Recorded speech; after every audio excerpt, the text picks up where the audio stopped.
Soyez les bienvenus, c'est le 196e ou 196e épisode des Technos que vous allez regarder là à partir de cet instant.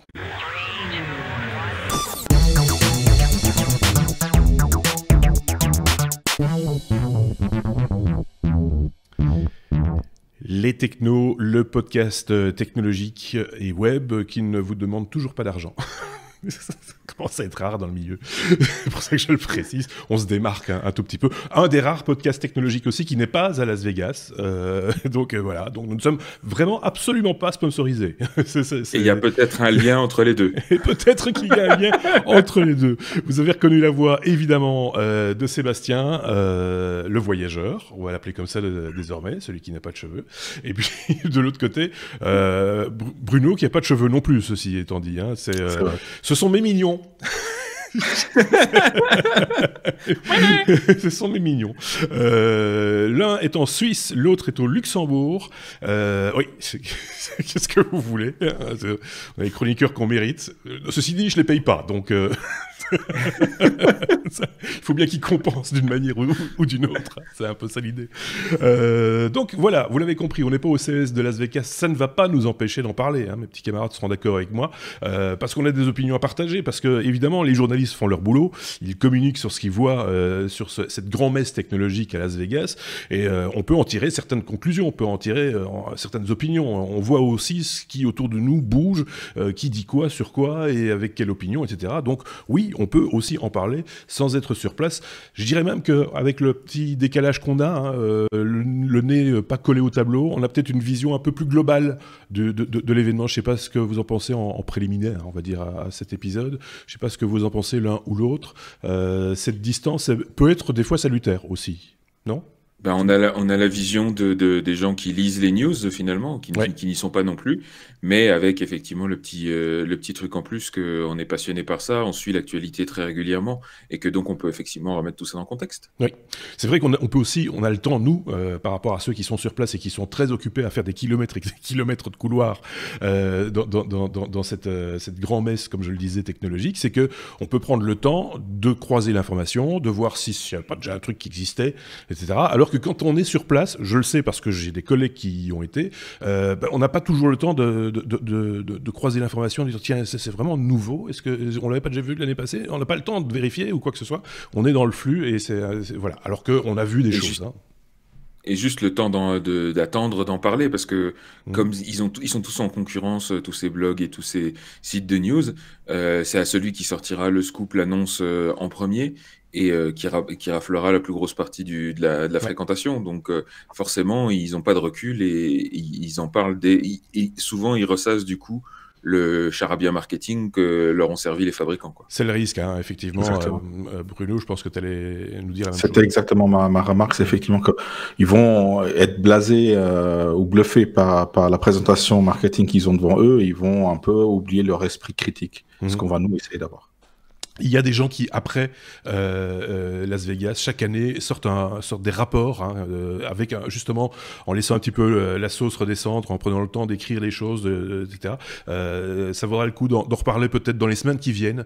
Et là aussi, il y aura peut-être des choses qui nous auront échappé, parce qu'elles auront échappé à tous les journalistes présents sur place, et qui vont remonter plus tard. On a déjà vu ça, hein, des informations, des tendances comme ça, qui n'avaient pas été totalement évidentes au moment même, et puis qui, quelques semaines plus tard, tiens, c'est vrai qu'on en avait parlé à Las Vegas, etc. Et à ce moment-là, c'est l'occasion de remettre ça sur le métier, comme on dit. Bon, je pense que le décor est planté, on n'a pas de pognon, mais on a des idées. Ah, comme Apple, est-ce bien raisonnable? Parce que finalement, Apple n'est jamais présent à Las Vegas au CES, si je ne dis pas de bêtises, Bruno. Depuis quelques années, effectivement, ils ont leur propre keynote où ils présentent leurs produits. Mais c'était eux un petit peu qui avaient révolutionné le CS en faisant des annonces coup de poing il y a quelques années.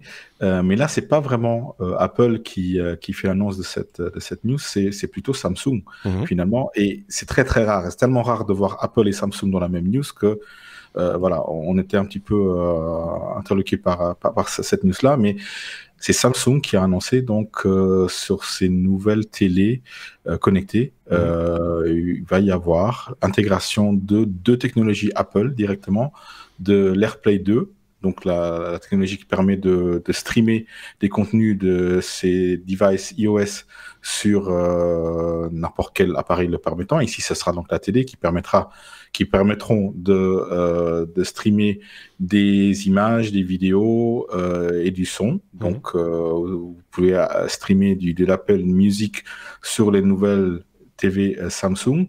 Mais l'autre annonce qui est peut-être un peu plus importante, je dirais même, parce que l'AirPlay, ce n'est juste qu'un protocole qui serait implémenté dans un protocole de streaming comme le Google Cast ou autre. C'est juste une autre variante, finalement. Il suffit d'avoir les bons protocoles. Mais l'autre annonce, c'est l'intégration de iTunes directement dans l'écosystème Smart TV de Samsung, comme si vous aviez finalement une Apple TV. Et c'est là où Apple est en train de changer un peu la donne jusqu'à présent ou presque exclusivement pour profiter du contenu acheté sur l'écosystème Apple, il fallait posséder du hardware Apple. Et ici, donc justement, les télé Samsung vont permettre dans une première phase des télé Samsung, on va voir qu'il y a d'autres constructeurs qui vont annoncer, faire des annonces dans la même direction, mais on pourra donc visualiser des films achetés sur la plateforme iTunes directement sur une télé Samsung sans avoir une Apple TV ou un autre device Apple. Donc même si on n'a pas d'iPad, on n'a pas de téléphone iPhone, on a une télé Samsung dernier cri, on pourra voir ces films achetés sur iTunes. C'est ça la grande nouveauté. Et donc on sent que Apple est en train de vouloir avoir d'autres canaux de revenus que leur hardware à eux propre. Donc c'est quelque chose d'exclusif. C'était une annonce un petit peu surprenante et en même temps bienvenue. On dit Samsung parce que c'est eux qui ont ouvert sur l'information, mais LG est concerné également et une autre marque, Vizio je pense, une marque moins connue chez nous en tout cas, qui est également dans ce jeu-là. Voilà, ça a un regain d'intérêt pour les utilisateurs de Smart TV comme on disait avant, d'avoir cette philosophie d'intégrer finalement les catalogues en même temps, j'imagine, de Google, donc d'Android, enfin du monde Google Play, et celui d'Apple. Je pense que les deux peuvent cohabiter pour le coup, non ? Oui, un peu plus même. Donc en fait, quand on lance une Smart TV de nos jours, on voit apparaître directement les majors du streaming de nos jours. C'est Netflix, c'est Amazon Prime Video qui commence à s'imposer aussi. C'est Google Play effectivement, c'est YouTube qui va de plus en plus s'imposer en tant que grand nom du streaming. C'est d'autres noms comme Hulu qui sont un peu moins connus chez nous, qui marchent très bien outre-Atlantique. Donc, Apple se devait quand même être présent dans ce panel de choix pour que les gens, justement, se dirigent vers cette source-là, sachant qu'une grande partie aura un compte iTunes. Après, la concurrence pourra vraiment jouer à ce niveau-là et c'est à qui aura la plus grande offre. Et je pense que les gens vont se balader simplement d'une offre à l'autre, comme c'est déjà le cas maintenant. On se balade de Netflix sur YouTube, sur Amazon Prime, et on va choisir, on va visionner là où on a éventuellement acheté les films, où on va louer les films le moins cher, ou les séries où elles seront disponibles. Ça sera une question de droit aussi. Qui aura les droits pour certaines séries, certains films, et à quel moment. Certains auront l'exclusivité avant les autres, ou auront l'exclusivité tout court. Donc, mais Apple se devait d'être présent sur des devices chez des personnes qui ne sont pas reliées à leur écosystème. Donc ça, c'est vraiment une ouverture d'Apple qu'on ne connaît pas du tout, donc jusqu'à présent, et cela depuis 40 ans. Apple n'avait jamais eu une ouverture d'esprit de la sorte.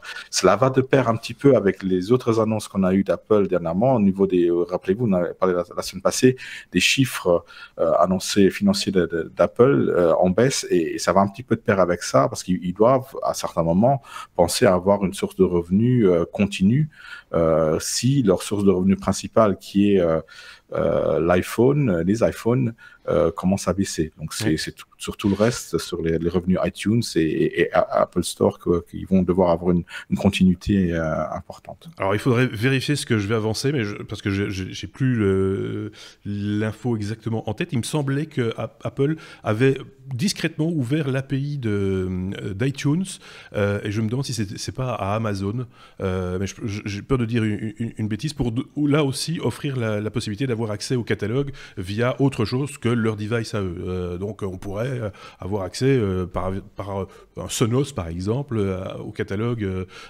iTunes de manière beaucoup plus flexible. À confirmer, mais je suis qu'à 50% sûr de ce que je dis, donc je vais pas aller beaucoup plus loin, mais voilà. Ça serait effectivement dans la direction dans laquelle ils voudraient aller, c'est de proposer leur catalogue que ce soit sur une TV Samsung ou autre Android, ou alors sur une box différente de l'Apple TV. Ouais. Donc ça ne nuirait pas, et tant que l'expérience utilisateur est celle que Apple veut, je pense que ça ne nuira en aucun point à l'image de marque d'Apple niveau qualitatif. Ça va pas non plus les faire remonter en bourse, hein, Sébastien.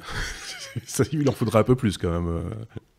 Ouais, enfin bon, là aussi, je pense qu'il y a un peu de surréaction par rapport à l'analyse qui en est faite, et on revient de nouveau avec ces mythes de c'était mieux quand c'était Steve Jobs, alors qu'on oublie complètement de considérer la situation chinoise et voilà. Bon, bref, donc je pense qu'il y a un peu de surréaction.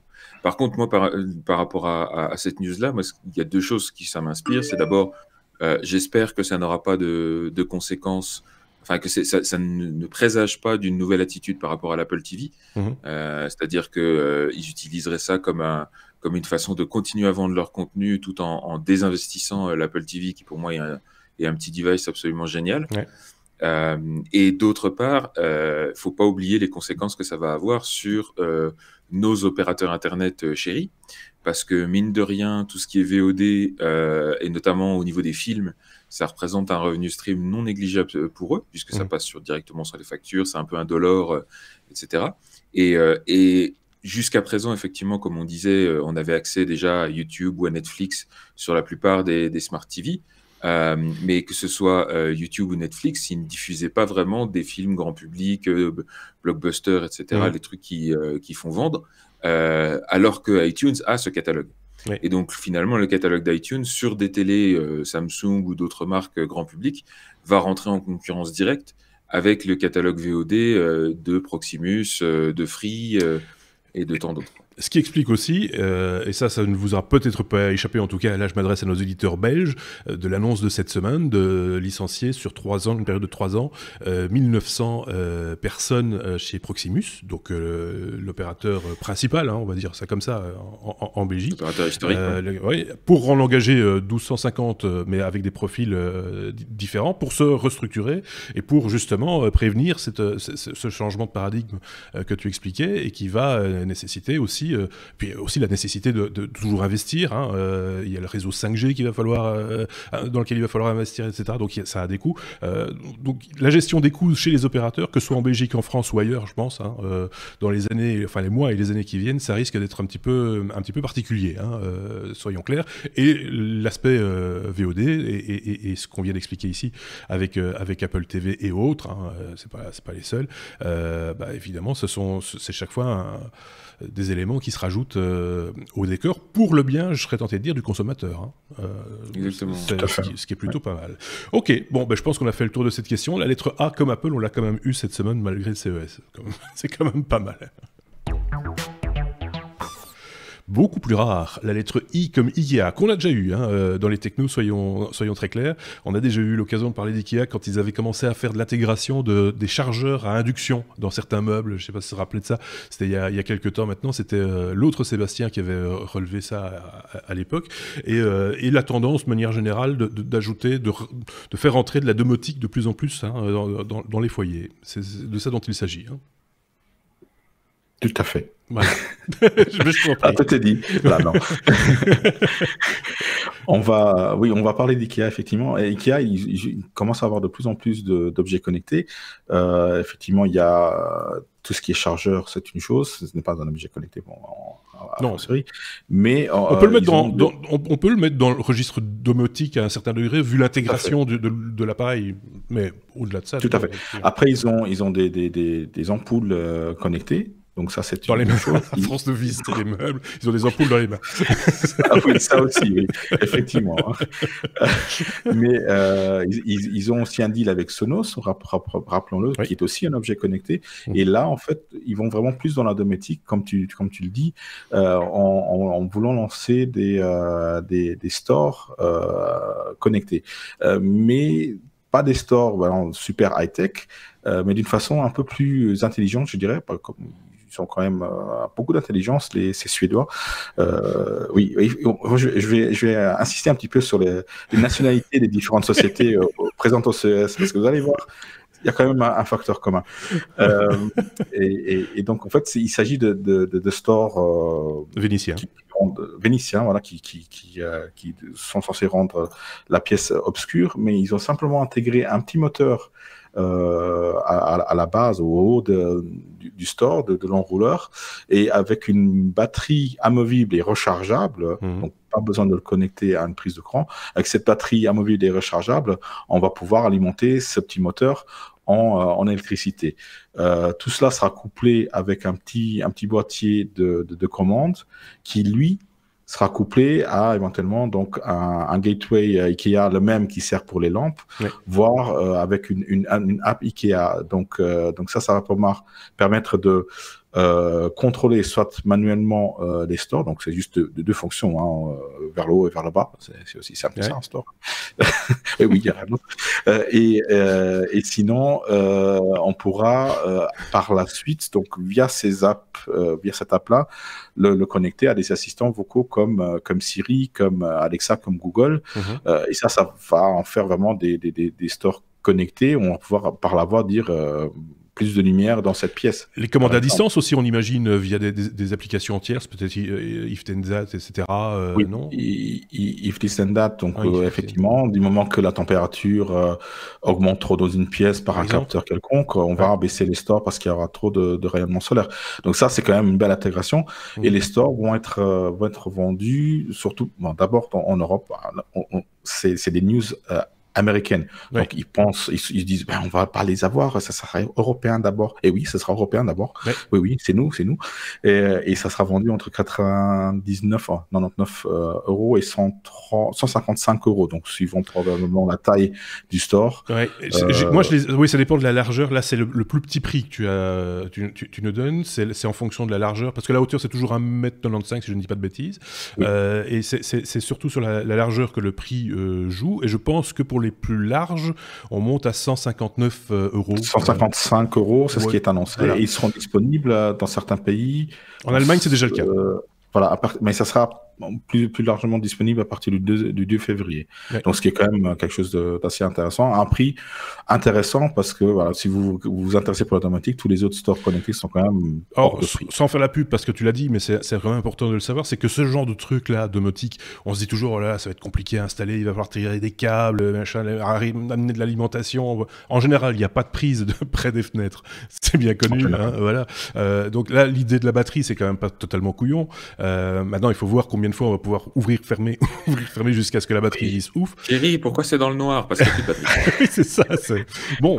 Attends, je change la batterie. Mais qui dit une alimentation sur batterie, dit peut-être à terme un accessoire qui va permettre, effectivement, avec un petit peu plus d'outillage à ce moment-là, de le câbler, de l'installer, de le brancher sur le secteur. Peut-être, j'ai une bêtise, mais ça ne doit pas être très compliqué.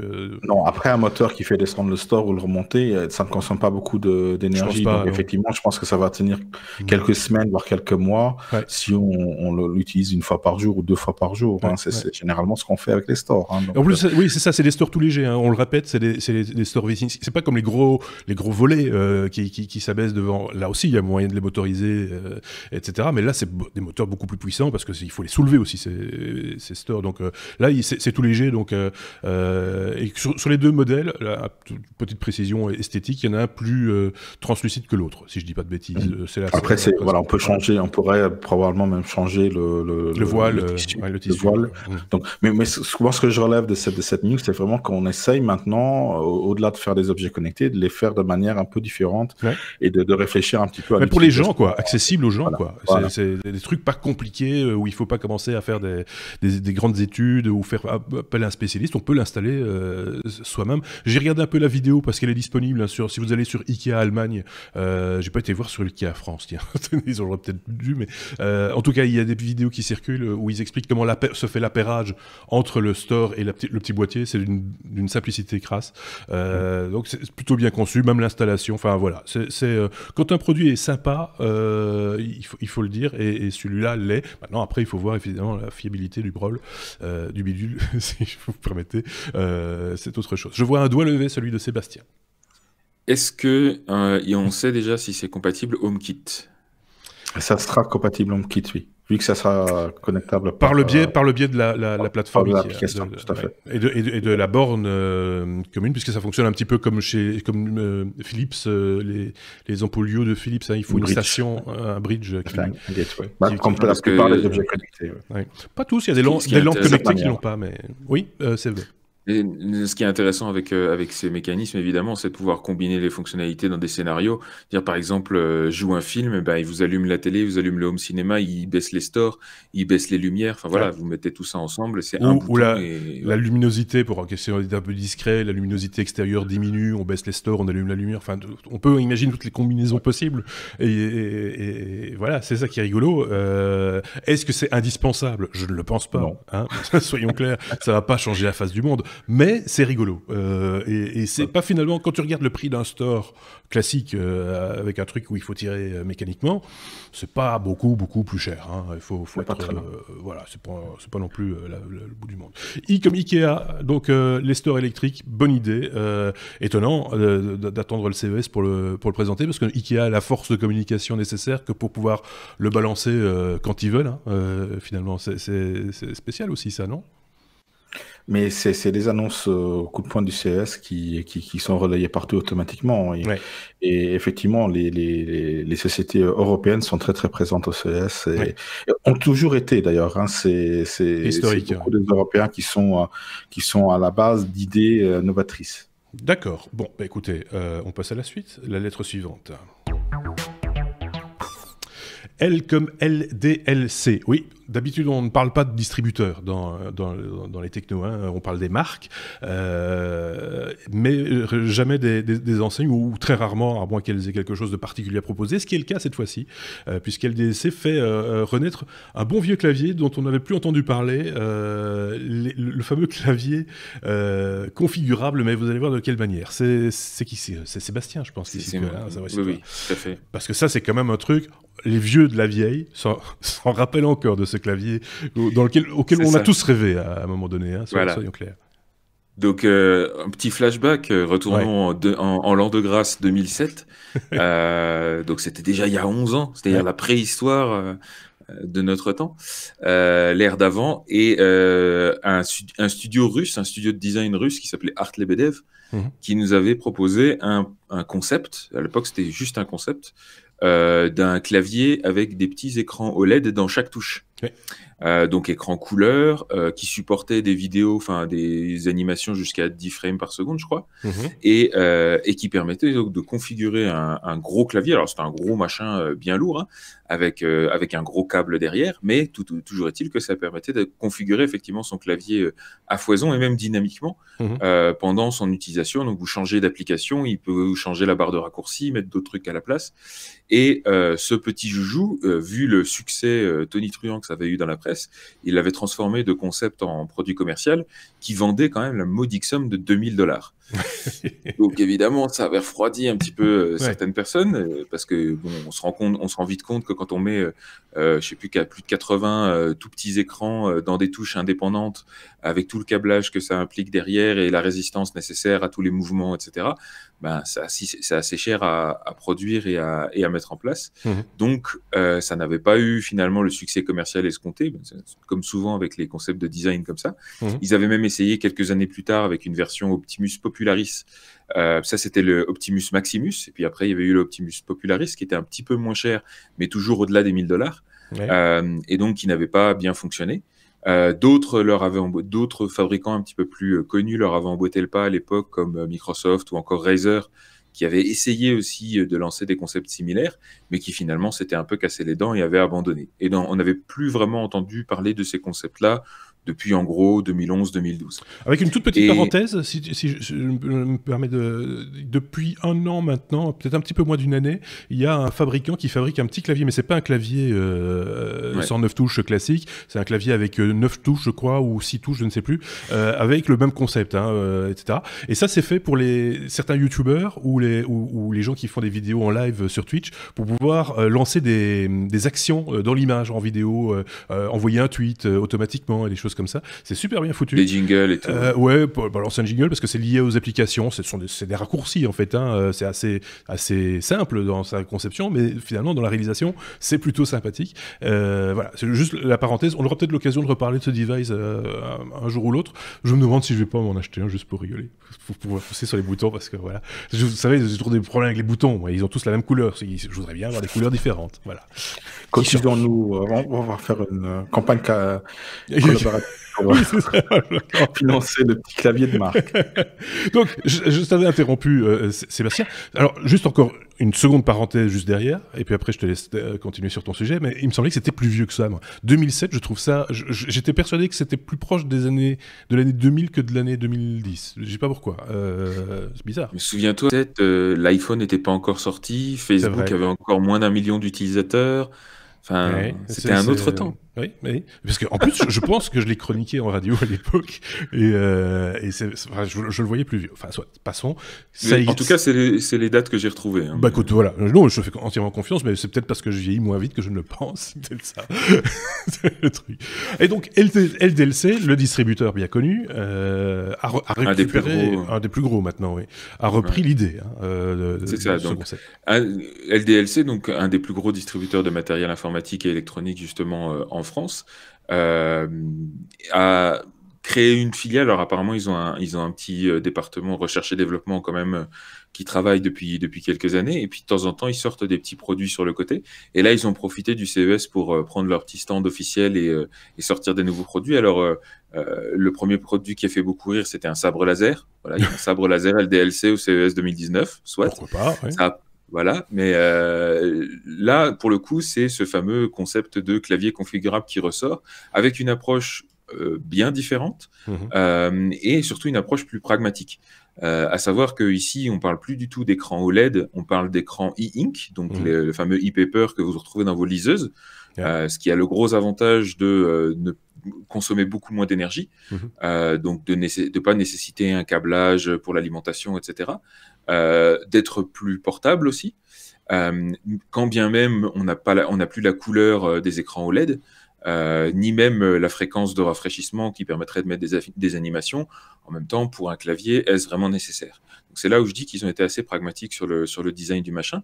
Et alors, une autre nouveauté qui laisse espérer un prix un peu plus raisonnable, c'est qu'au lieu d'aller mettre un petit écran individuel dans chaque touche, avec encore une fois toutes les contraintes mécaniques et de connectique que ça impose, là, visiblement, ils ont mis une espèce un seul écran e-paper au fond du clavier, avec des touches transparentes qui permettent de voir ce qui se passe au fond du clavier. D'accord. Et donc, du coup, il n'y a plus les contraintes mécaniques d'avant, c'est juste un écran à gérer correctement. Le tout est beaucoup plus robuste et encore une fois beaucoup plus économe parce qu'on a moins de déperditions en câblage et tout ça, quoi. Ils ont quand même Donc, revu voilà. l'aspect pratique. Enfin, ils sont restés sur le postulat un clavier avec les lettres qui changent. En gros, on passe de QWERTY à AZERTY en un claquement de doigts, si j'ose dire. Mais par contre, la technique qui est derrière était un petit peu plus, comme tu le disais, pragmatique, économique, faisable, sans doute aussi plus facilement réparable en cas de souci. Enfin, voilà, il y a une espèce de fiabilité quand même qui est important aussi avec un clavier. Ouais. On tape quand même bien là-dessus, donc il faut un peu de ça aussi. Donc c'est plutôt bien pensé. Ouais, tout à fait. Donc, et d'ailleurs, ça a été tellement bien pensé que, bon, comme beaucoup, alors certains critiquent un petit peu ce prix, ces fameux prix de l'innovation qui sont décernés au CES parce que c'est un petit peu à la tête du client. Mais là, en l'occurrence, ils en ont remporté un pour ce produit. Alors oui, on n'a pas donné le nom quand même, ça s'appelle le Nemeyo, le clavier. Et d'ailleurs, je crois que c'est une marque qu'ils ont créée, c'est une espèce de sous-marque de LDLC qu'ils ont créée. Oui, parmi les petites fonctionnalités sympathiques, il est Bluetooth, donc il a, comme je disais, pas besoin de câblage, qui le rend très portable et utilisable même en situation de mobilité, ce qui moi m'intéresse beaucoup, évidemment. Ça permet aussi de le recharger donc en USB-C. Il y a juste un petit port par-dessus. Il y a des boutons au-dessus du clavier qui permettent de passer d'un profil à un autre, donc vous pouvez enregistrer différents profils. Et donc de switcher manuellement de l'un à l'autre. Ce que aucune des news que j'ai trouvées ne précisait, c'est est-ce qu'il y avait justement aussi cette capacité de changer le profil automatiquement en fonction de l'application qui est active en ce moment. Donc par exemple pour changer les raccourcis quand vous passez dans Photoshop et puis hop dans un jeu, hop ça change aussi les touches. Ça c'est pas précisé. Bon de toute façon après c'est essentiellement logiciel ce genre de choses. Donc et il y a aussi un port USB-A pour recharger un petit device ou brancher une souris qui a besoin d'être rechargée de temps en temps, etc. Donc c'est plutôt pas mal foutu. Il y a 81 touches qu'on peut configurer avec une application dédiée, évidemment. Vous pouvez utiliser tous les icônes qui seront fournis avec le logiciel ou intégrer les vôtres. Il y aura très largement plein de profils supportés au niveau des différentes normes de clavier, des différentes dispositions AZERTY, QWERTY et même les plus originales comme les Bepo et autres Dvorak qu'apprécient certains collègues français. Je précise, pour ceux qui trouveraient ça gadget, il y a plein d'utilisations. Alors, on a parlé déjà des touches de raccourci qui peuvent s'afficher dans certaines applications, mais moi, par exemple, qui suis développeur, je peux vous dire que je suis beaucoup plus productif quand j'utilise un clavier QWERTY que quand j'utilise un clavier AZERTY, tout simplement parce qu'il y a des touches comme les crochets ou les accolades qui sont beaucoup plus accessibles en QWERTY. Et jusqu'à maintenant, tant pis, j'en faisais mon affaire, je travaillais en AZERTY parce que j'avais pas envie de trimballer plusieurs claviers avec moi. Et là, avec ça, on pourra switcher dynamiquement de l'un à l'autre, ça change pas mal la donne. Et alors, ne parlons même pas de ceux qui ont besoin de travailler sur plusieurs OS à la fois. Quand on installe Windows ou encore pire, Linux sur un MacBook Pro, on se rend vite compte que le support des claviers Mac dans d'autres OS, c'est franchement pas ça. Donc voilà, pour toutes ces raisons-là, il y a quand même pas mal d'utilisations possibles du machin. Alors moi, le seul truc qui m'a un petit peu surpris dans la stratégie de LDLC, alors je comprends tout à fait qu'ils utilisent le CES pour faire des annonces comme ça, parce que c'est du marketing gratuit en fait. C'est clairement, avec toute la couverture presse qu'il y a autour, c'est une bonne façon d'avoir de la visibilité sans payer pour. Maintenant, par contre, ce qui est plus perturbant, je trouve, c'est qu'ils n'ont pas annoncé de date de disponibilité ni de prix. Pour la bonne et simple raison qu'ils envisagent de le financer via une campagne de financement participatif. Donc une espèce de Kickstarter, quoi. Là, je comprends pas du tout parce que LDLC, ils ont largement et la capacité de production et la capacité de marketing pour fabriquer ce produit de manière totalement autonome et sans investissement extérieur. Là, en plus, avec une annonce de CES, ils vont vite voir que ça intéresse beaucoup de monde. Et surtout, ce qui est plus surprenant, c'est que tant qu'à faire, tant qu'on a cette visibilité-là, autant lancer la campagne de financement pendant le CES. Et là, ils repoussent ça au calendrier grec, quoi. Donc, parce que le faire financer, en tout cas le lancer par une campagne de financement participatif, c'est très prudent, c'est plutôt malin. C'est pas les seuls à le faire. Il y a des gens qui ont du cash et qui, dans le jeu vidéo par exemple, il est pas rare que des studios de jeux vidéo lancent des financements participatifs alors qu'ils pourraient le financer eux-mêmes, mais pour sonder un peu le terrain, pour faire de la promotion aussi. Alors, par contre, là, oui, je suis d'accord avec toi. Pourquoi ne pas en avoir parlé à cette occasion aussi? C'était l'occasion rêvée de vraiment le lancer, quoi. Bon, voilà. Peut-être qu'ils attendent aussi, peut-être les premières réactions, les critiques de ceux qui étaient sur place, des journalistes, de sonder un petit peu l'opinion des uns et des autres. Moi, très honnêtement, le fait qu'on ne soit pas certain, comme tu l'expliquais, que le clavier se configure en fonction de l'application que l'on utilise, me pose un petit souci parce que je pense qu'on passerait à côté de quelque chose si c'était pas le cas. Simplement parce que quand on fait de la vidéo ou qu'on se sert d'applications telles que Photoshop, etc., on a des raccourcis clavier qu'on aimerait bien retrouver plus facilement peut-être. La couleur peut manquer aussi dans ce cas-là, dans ce cas-là, soyons clairs, pour gagner un peu de temps, un petit peu d'ergonomie sur ce clavier. Ça me coince un petit peu c'est juste pour passer de QWERTY ou à AZERTY, ou d'afficher une police de caractères différente, je trouve ça moyen, du coup. Donc, voilà. Autant qu'ils le sachent, on vous le dit. Après, un truc que j'ai pas précisé aussi, c'est qu'il y avait des rétroéclairages disponibles et qu'en l'occurrence, vous pouvez même switcher du blanc au noir, c'est-à-dire inverser en gros l'affichage. Après, dans une future version du produit, il n'est pas exclu qu'ils intègrent une technologie comme celle de certains claviers Razer, c'est-à-dire d'avoir des rétroéclairages avec des couleurs différentes pour chaque touche. Ça serait toujours plus économique que d'aller foutre des écrans OLED individuels. Et ça permettrait effectivement d'avoir aussi des configurations au niveau des couleurs. Mais voilà, pour l'instant, en tout cas, celui-là n'a qu'une seule couleur. Enfin, vous pouvez switcher du noir au blanc et sur l'ensemble du clavier à la fois. Mais c'est déjà pas mal. Bruno a levé son doigt et on va le laisser conclure en même temps sur ce sujet. C'est juste la précision nationale de LDLC, c'est français. Oui. Juste pour dire, donc c'est lyonnais, donc voilà, encore des Européens. Oui, c'est vrai, mais c'est bien de le dire, c'est plutôt pas mal, effectivement. Là, je sais que je vais repasser la parole à Sébastien quand le sujet concerne Ledger, ou Ledger, c'est Ledger qu'on dit. C'est Ledger, oui. On avait déjà parlé de Ledger dans un hors-série il y a quelques temps maintenant. C'est ce fameux wallet hardware pour les crypto-monnaies. Et donc là aussi, il y a des annonces de ce côté-là, Sébastien. Tout à fait. Donc Ledger, ce petit fabricant qui est devenu grand maintenant, puisqu'il est clairement leader sur le marché des hardware wallets de crypto-monnaies. Petite société qui, au passage, est basée dans le fin fond de la France, à Vierzon. Enfin, leur usine, en tout cas, est à Vierzon, donc dans le Cher. Encore des Français. Oui, encore des Français, tu vois. C'est fou, hein. Et on l'a même pas fait exprès, parce que là, pour le coup, c'est vraiment un leader mondial, etc. Donc, d'ailleurs, je crois qu'ils vendent que 10 ou 15% de leur production en France et tout le reste part à l'étranger.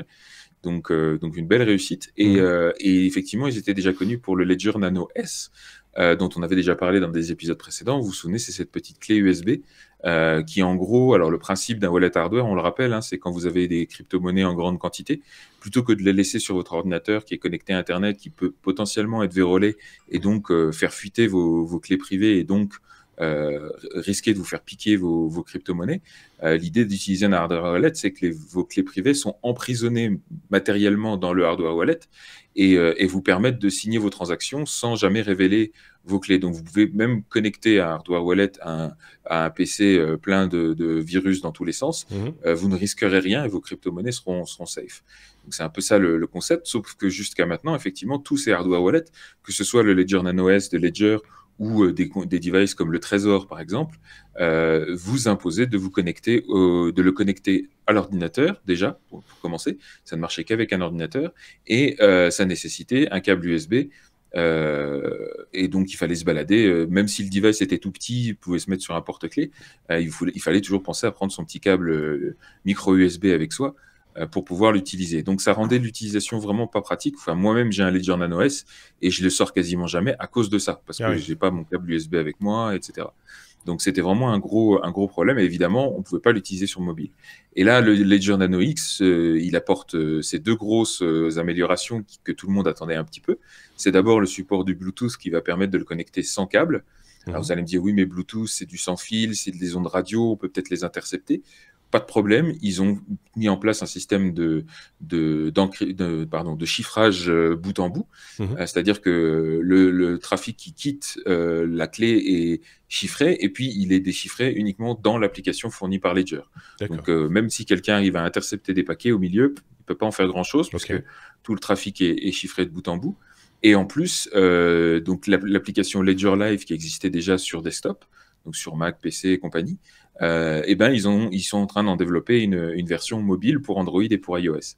Donc ça permettra aussi d'utiliser ce petit device-là pour faire des transactions depuis votre mobile avec vos crypto-monnaies. Alors ça, c'est les deux grosses fonctionnalités.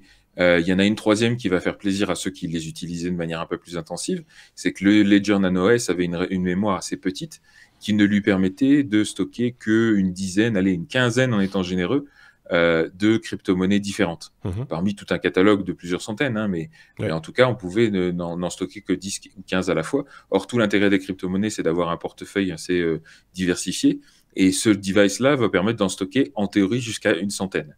parmi un catalogue de 1100, je crois, qui seront disponibles. Donc, c'est ces petites applications, finalement, une application correspondant à une crypto-monnaie ou à un token ou voilà, un différent crypto-asset que vous allez pouvoir gérer avec ce petit device-là.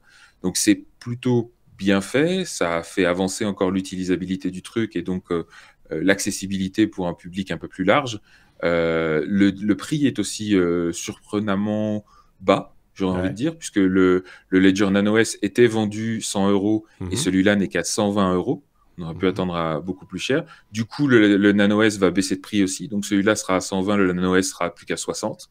Donc, vous pourrez continuer à utiliser la version câblée si vous voulez économiser un petit peu.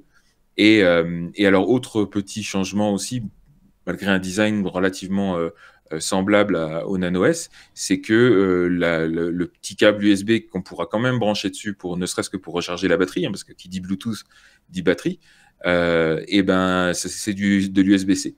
Donc vous pourrez le brancher plus facilement sur les devices un peu plus récents grâce à un câble USB-C. Alors le câble qu'ils fournissent dans la boîte, c'est de l'USB-C vers USB-A, évidemment, parce que c'est encore ce qui est le plus répandu. Mais en tout cas, trouver des câbles USB-C vers USB-C, c'est un petit peu plus facile et accessible que d'aller trouver de l'USB vers micro USB. Donc voilà, livraison prévue en mars. Vous pouvez déjà précommander maintenant. J'ai précommandé le mien, moi, personnellement. Et donc, j'en ferai une petite review dans mon podcast. Oui, bien sûr, puisqu'il y a un podcast spécialisé là-dedans. Épisode t'es à 18, 19 épisodes déjà, je pense. Quelque chose comme ça. 18, ouais. 18. Donc voilà. Le lien est en regard de sa petite fiche en bas d'article sur lestechno.be. Je le dis à chaque fois, mais c'est bien aussi de pouvoir se renvoyer comme ça les auditeurs en fonction des contenus. Juste une toute petite question pour ceux qui seraient déjà propriétaires d'un Ledger Nano S. Est-ce qu'il va y avoir une petite application qui permette de récupérer son contenu pour le mettre dans la nouvelle clé ou ça se fait facilement ou quoi qu'il? Non, pas vraiment, mais tout simplement parce que les comptes qui vont être générés des deux côtés vont pas être les mêmes. Par contre, vous allez pouvoir facilement transférer vos crypto-monnaies de votre compte Ledger Nano S vers votre compte de Ledger Nano X. Ouais. Ce sera juste des transferts de crypto-monnaies assez simples. Alors évidemment, si vous en avez beaucoup, ça va être un petit peu laborieux. Maintenant, sur les Nano S, vous pouvez en avoir qu'une dizaine à peu près au maximum, donc ça va pas prendre des heures non plus. Je rappelle au passage, consigne de prudence. C'est pas parce que c'est un hardware wallet que c'est safe en soi. N'achetez jamais ça d'occasion et ne l'achetez jamais à d'autres fournisseurs que le fabricant d'origine.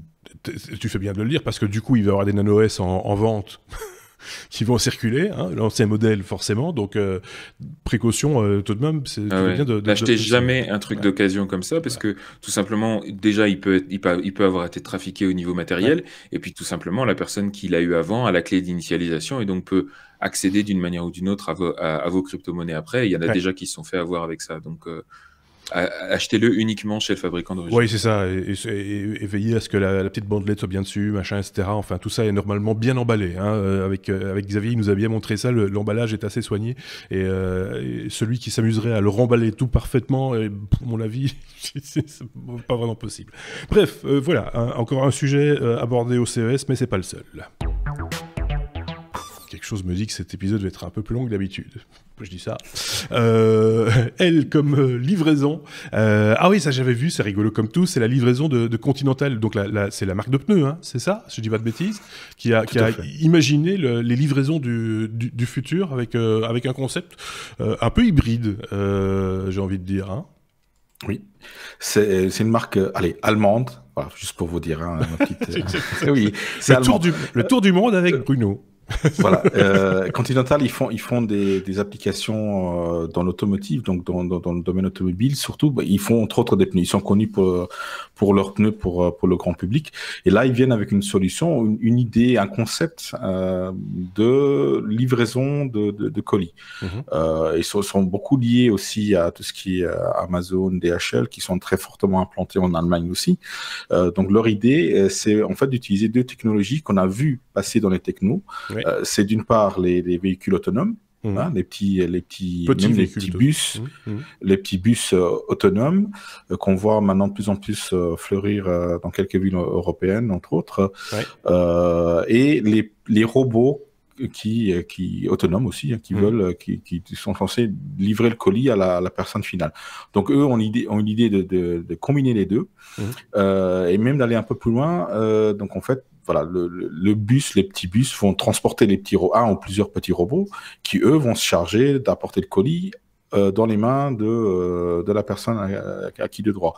Donc ça c'est pas mal parce qu'on va en fait combiner des moyens de transport jusqu'à aller d'un point jusqu'au point final. Mais l'autre idée que je trouve encore beaucoup plus intéressante, c'est de dire voilà, ces petits bus là, ils vont être utilisés en journée pour transporter des personnes. Et le soir, quand ils vont un peu moins être utilisés, ils vont pouvoir transporter les petits robots qui, eux, vont pouvoir livrer des gens qui, pendant la journée, ne sont pas à la maison. C'est justement. Juste. Et les gens, les chauffeurs enfin, des livreurs normaux, les livreurs humains, on va dire, eux, ils travaillent en journée et pas forcément le soir parce qu'ils veulent pas travailler le soir. Mais les petits robots, ils s'en foutent. Oui, complètement. Ils vont être envoyés au charbon et ils vont livrer le petit colis le soir de manière complètement autonome. Ils vont être transportés dans la rue où ils doivent livrer et puis après ils vont trouver leur petit chemin jusqu'à la maison. Alors on en parle comme ça, comme les petits robots, machin, etc. Ce qu'il faut savoir, si vous n'avez pas l'illustration, c'est que les petits robots en question font étrangement penser aux petits robots chiens, j'ai envie de dire, j'ai plus envie de les appeler comme ça, de chez Boston Dynamics. Vous voyez de quoi je veux parler. Donc quadrupèdes qui débarquent du bus. Lâchez les chiens, allez. Et ils vont livrer leur petit paquet. C'est des espèces de petits Saint-Bernard, en fait, qui vont faire leur petit paquet. J'y pense maintenant. Le chien qui va livrer son petit paquet. Non, ceux-là ne font pas ce genre de choses. Et donc, espérons-le. Oui. Oh, une tache d'huile. Donc voilà, c'est pour ça qu'on en parle. On trouve ça un peu mignon et rigolo et tout. Mais ceci dit, le concept n'est pas complètement crétin. Bon, maintenant, c'est un petit peu futuriste, faire cohabiter l'humain avec les petits robots dans les bus navettes, parce qu'on voit bien de quoi il s'agit. Ce sont ces petits bus navettes qui peuvent, je pense, prendre une douzaine de personnes. Là, je parle des humains à chaque voyage. On a vu ça sur certains sites touristiques en France, en Belgique aussi, je pense. Voilà, ça c'est l'idée de Continental. Sébastien voulait rajouter un truc là-dessus. Non, moi je trouve ça pour le coup beaucoup moins crétin et beaucoup plus réaliste que toutes ces folies autour de la livraison par drone, à laquelle je continue à ne définitivement pas croire. Enfin, ça dépend lesquels. Ça dépend quoi. Parce que quand je vois l'histoire de la livraison, par exemple, de médicaments en Afrique et des choses comme ça, on est dans la livraison aussi. Mais la livraison urbaine... par un drone Amazon, j'y crois pas du tout. Faut arrêter de déconner. Donc là, pour le coup, les petits chiens, en plus, ont cet avantage que, contrairement justement, que ce soit au drone ou à d'autres modes de transport, eux, ils sont beaucoup plus flexibles. On se souvient des mouvements incroyables dont les chiens de Boston Dynamics sont capables justement. Donc plus de problème pour monter les escaliers, pour atteindre l'ascenseur, même pour appuyer sur le bouton de l'ascenseur s'il faut. Ouvrir une porte, tout ça ils savent faire. Et donc ils peuvent vraiment vous amener votre colis jusque chez vous, comme justement un livreur humain pourrait le faire. Et en plus l'idée d'utiliser au mieux le timing et les agendas de tout le monde, je trouve ça absolument brillant. À partager je suis curieux de voir. Le partage des ressources en fonction des horaires, c'est vers ça qu'il faut aller, évidemment. Ça, on s'en rend de plus en plus compte, clairement. Oui, Bruno. Après, on peut même imaginer que les chiens, ils prennent eux-mêmes le bus normal. Voilà, ils regardent, ils prennent le bus, ils prennent le train, ils prennent une voiture, ils font de l'autostop. Donc tout ça sera possible. Est-ce qu'on va pas les habituer aussi, je sais pas, par exemple, à conduire? Des robots qui conduisent, le truc inutile. Je sais plus dans quel film. Dans quel film c'était. Je ne sais plus dans quel film c'était où il y avait un personnage de robot à la place du chauffeur de taxi qui tournait la tête. Juste pour donner l'impression qu'il y avait un chauffeur, c'est un petit peu particulier. Bref, c'est une idée comme une autre qui a l'avantage de faire parler. Et la preuve, c'est qu'on en a parlé. Si vous, de votre côté, vous avez quelques idées, aussi saugrenues soient-elles, ou que vous en avez vu de telles, n'hésitez pas à nous le faire savoir et à partager ces informations. Sébastien. Juste un petit détail pour ceux qui s'imagineraient qu'on est encore dans la science-fiction et que ces véhicules autonomes, c'est pas pour demain. Il y a une petite sous-brève comme ça. Je crois que c'est Yandex qui a fait la démo d'un taxi complètement autonome. C'est-à-dire qu'il n'y a plus de chauffeur du tout derrière le volant. Et il se balade dans Las Vegas librement. Donc, on y est. C'est un gros taxi en plus qui aurait pu tourner dans le film Taxi, tellement il est un peu sportif, ce taxi. J'ai vu je crois que c'est une BMW, je pense, quelque chose comme ça. Enfin, une voiture un peu sport, un coupé sport un peu costaud, quoi. Donc, c'était un peu surprenant aussi. J'avais une autre info, moi, je pense que c'était à Las Vegas aussi, où il y a une Tesla en mode autonome qui a écrasé un robot. Mais ce qui est bien, c'est qu'il n'y a pas de blessés. Je veux dire, c'est pas grave. Mais bon, ce sont des choses qui arrivent. On les laisse se démerder entre eux maintenant, c'est bon. Ouais. C'est ça. Ils feront le constat. Ouais, je pense qu'ils l'ont fait avant. Parce que c'est intelligent. Donc ils ont attention, il va y avoir un accident, on va faire un constat tout de suite, comme ça c'est fait. C'est ça. On était à la lettre N comme Novus. Ça, c'est une autre annonce. Et le motard que tu es, Sébastien, tenait à nous en parler. Parce que c'est vrai qu'on t'avait un petit peu grillé la politesse sur l'information concernant la Harley Davidson. Parce que ça, on l'avait déjà la semaine dernière, cette information-là. Et donc, on avait déjà eu l'occasion d'en parler. Je vous renvoie à l'épisode précédent, évidemment. N comme Novus, c'est une nouvelle moto électrique d'un genre, là aussi, futuriste. Ouais. Alors, je vais juste revenir quand même sur la Harley Davidson, parce que du coup, comme effectivement l'annonce du CES est passée, on a un petit peu les infos qui nous manquaient. Oui, c'est ça. Enfin, qui manquaient à Sébastien et Bruno la semaine dernière. Donc, le prix, ce sera 33 900 $. Quand même, dans la gamme très haute, ça pique. Pour une accélération de 0 à 100 en 3,5 secondes. Mais ça, c'est lié au moteur électrique avec le couple tout de suite, quoi. J'ai laissé mes dents derrière. Alors, je précise au passage que en fait, sur une moto de ce poids-là, il est tout à fait possible de faire beaucoup mieux, hein, d'aller beaucoup plus vite en termes d'accélération. Évidemment, ils sont obligés de modérer un peu ça parce qu'effectivement, sinon, on s'envole. Et alors, l'autonomie serait de l'ordre de 170 km environ en conduite urbaine, c'est-à-dire en utilisant le KERS, le système de récupération d'énergie. En conduite extra-urbaine sur l'autoroute, etc. Ce qu'on pourra faire, hein, vous allez voir pourquoi c'est important. Là, évidemment, ça consommera un peu plus et donc l'autonomie sera un peu moindre. Est-ce qu'il y a un haut-parleur dessus avec une bande-son qui fait doum doum doum doum doum doum doum doum pour faire le bruit du moteur? Non, mais déconne pas. Pour les vrais fans. Pardon? Il y a sur celle-là, contrairement aux méthodes zéro, il y a un moteur de bruit. En tout cas, c'était dans le cas des prototypes. Je ne sais pas s'ils l'ont gardé sur la version de production, mais qui fait pour le coup pas le bruit d'une Harley. Ils ont dû concevoir un tout nouveau bruit qui permette qu'on l'entende quand même. Mais avec un nouveau branding autour. Je crois que ça fait une espèce de sifflement comme ça, qu'on entend très distinctement. Les options, alors là, je vais faire une blague, je vais mettre Vespa. C'est ça. mais si, pour la petite histoire, on l'entend très distinctement dans un film Marvel dans lequel elle apparaît. Je crois que c'est le premier Avengers ou le deuxième. D'accord. Et c'est ce sifflement assez distinctif que je trouve assez pas mal. Et je crois qu'ils ont gardé ça dans la version pro. Qu'ils ont emprunté à Dyson, d'ailleurs. C'est vrai, il y a eu dans tous les sens, cet épisode. Cet épisode part en vrille. Et donc, c'est tout ce qu'il y avait à dire sur la Harley. Je pense que Bruno avait un truc à rajouter, non? Non, moi je veux juste... Sébastien l'a souligné qu'on peut avoir beaucoup mieux 3 secondes de 0 à 100 pour la moitié du prix, pour le double de l'autonomie chez zéro. Mais on n'a pas la marque Harley, on n'a pas le look Harley. Oui, c'est ça. C'est des motos un petit peu plus avec leur design propre.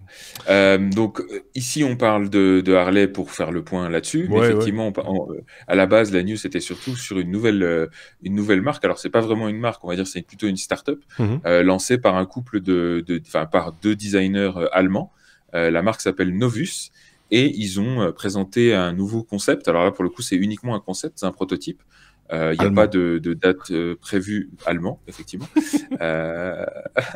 J'aurais dû prévoir des petits drapeaux pour mettre ça, comme sur le fromage, tu vois. Ça c'est allemand, ça c'est suisse. Donc c'est un design de moto allemande. Ceci étant dit, pour ceux qui n'ont pas l'image, je tiens quand même à le préciser, ça ressemble plus à un vélo à assistance électrique un peu costaud qu'à une moto. Hein. Exactement, il y a plein de caractéristiques qui font penser à ça. Petit côté rallye aussi, côté trail, dans le look. Donc, ce qui effectivement fait penser à un vélo, c'est notamment le design assez audacieux, puisque à la place de là où que ce soit Harley ou Zero mettent une grosse batterie pour avoir pas mal d'autonomie, eux ils ont mis un grand vide. Oui, Donc c'est une espèce de cadre évidé avec une batterie qui finit dans le cadre finalement. Ouais. Le moteur reste en bas toujours pour essayer d'optimiser le comportement de la bête et pas mettre un moteur électrique trop lourd en hauteur. La particularité, c'est que l'amortisseur arrière est complètement intégré dans le cadre. C'est un amortisseur à air, donc facilement configurable mais complètement dissimulé. Il n'y a pas de tableau de bord, il n'y a pas de compteur de vitesse, etc. puisque c'est prévu pour que vous utilisiez votre smartphone comme tableau de bord, en fait. Donc, vous le branchez directement à votre smartphone et vous avez accès au compteur de vitesse, à l'odomètre, etc. Donc, ça ressemble effectivement beaucoup plus à un vélo et ça en a pas mal des caractéristiques, puisque si on regarde du côté de l'autonomie, on est à 100 km d'autonomie, forcément, avec une batterie pareille. Et encore, c'est 100 km d'autonomie en mode urbain uniquement, puisque là, oubliez même l'autoroute, dans la mesure où la vitesse de pointe, c'est 96 km/h. Ah oui, oui. Donc, on est plus proche de la mobilette. J'ai envie de dire. Exactement. C'est la petite moto, la 50, quoi, tu vois, ou même la 125. C'est la 103 SP, c'est la 103 SP du 21e siècle. C'est ça. Par contre, le prix.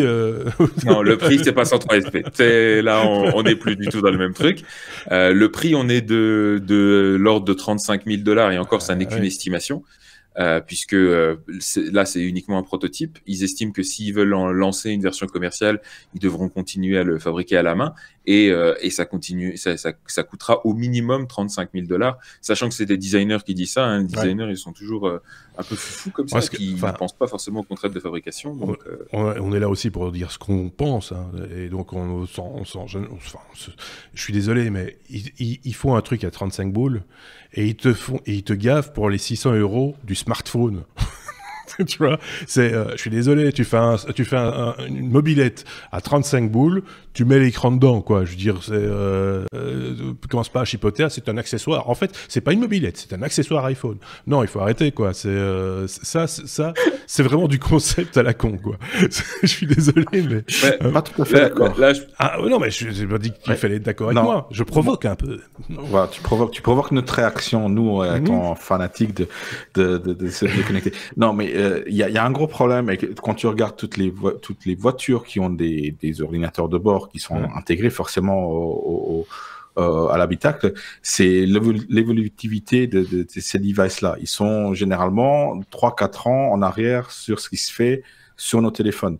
Donc l'idée ici ne sera pas d'avoir quelque chose intégré, mais d'avoir quelque chose qui sera évolutif. On va changer de téléphone, on va avoir un meilleur téléphone, on va utiliser ce téléphone-là comme ordinateur de bord de la moto. Ça, c'est un concept que je trouve, du coup, justement, intelligent. Moi, j'ai vu des prototypes passer de scooters électriques avec écran tactile où tu te dis, mais pourquoi est-ce que l'écran, il est si peu réactif et pourquoi est-ce que l'OS de cet écran-là n'est pas à la hauteur de l'OS que j'ai dans mon téléphone? C'est ça le problème. Pourquoi les écrans des OS dans les voitures ne sont pas à la hauteur des OS qu'on a dans notre téléphone? Parce que simplement, le hardware est dépassé. Et là, du Renault, coup, c'est intelligent.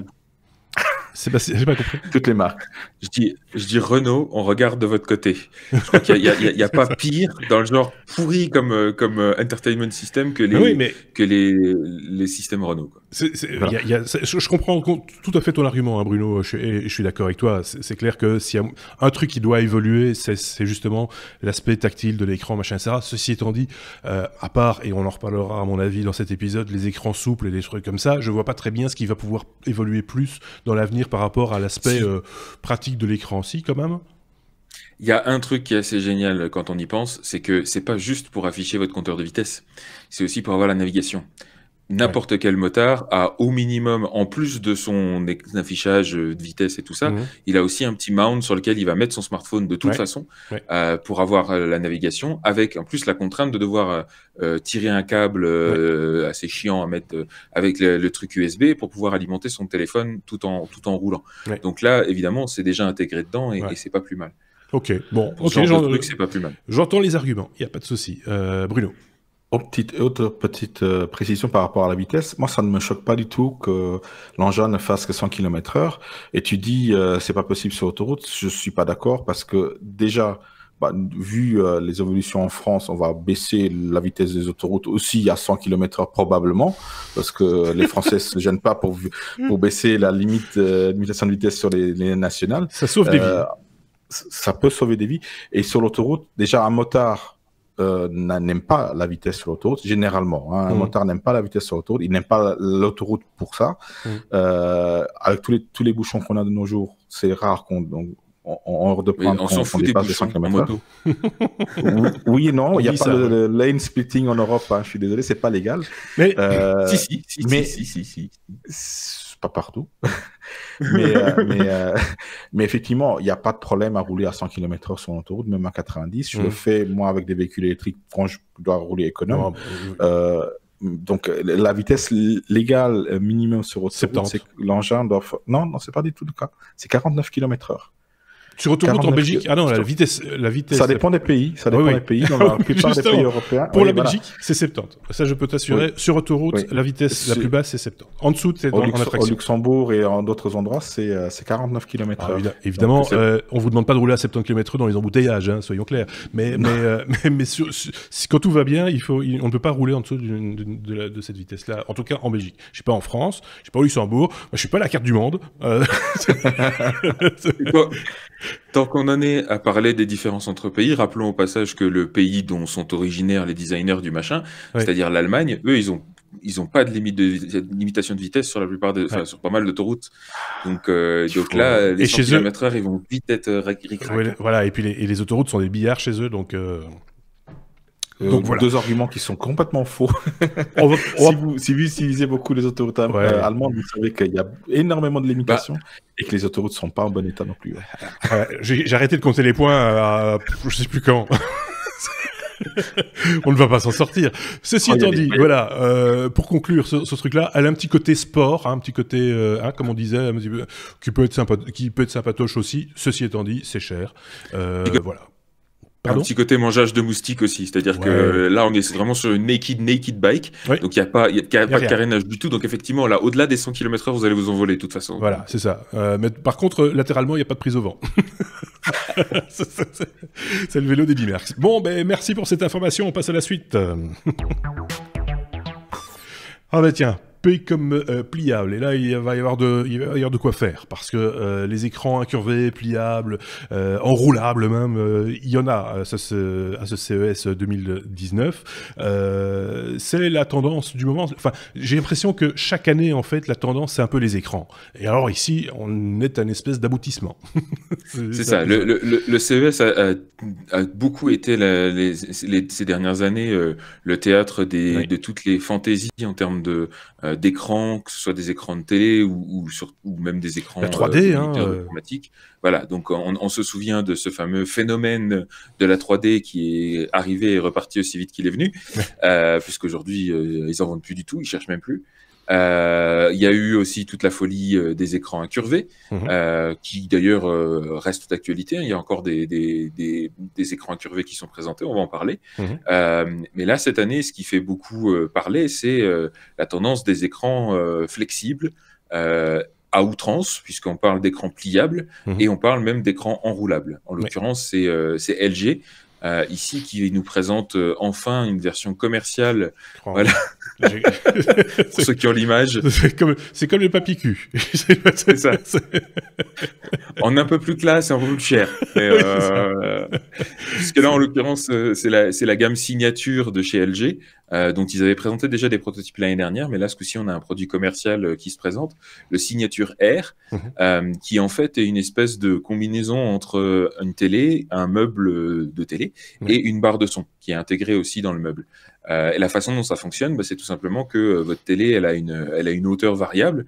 Vous pouvez soit sortir la totalité de l'écran, alors c'est un écran OLED 65 pouces 4K, soit le rentrer complètement dans son meuble et là elle disparaît, un peu comme tous ces films où vous avez la télé qui disparaît au bout du lit là.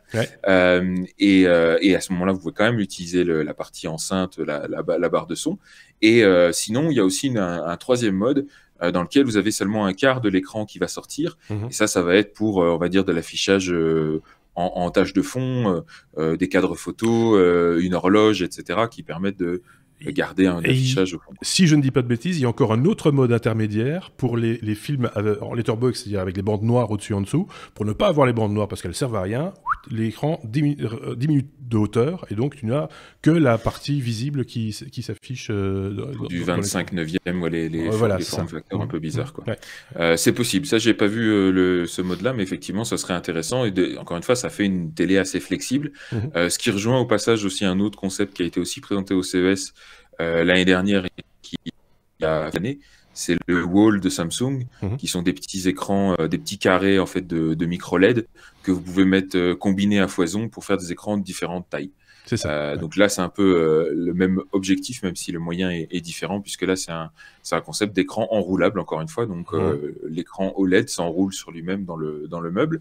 Alors, bien sûr, on est sur un produit de très haut de gamme.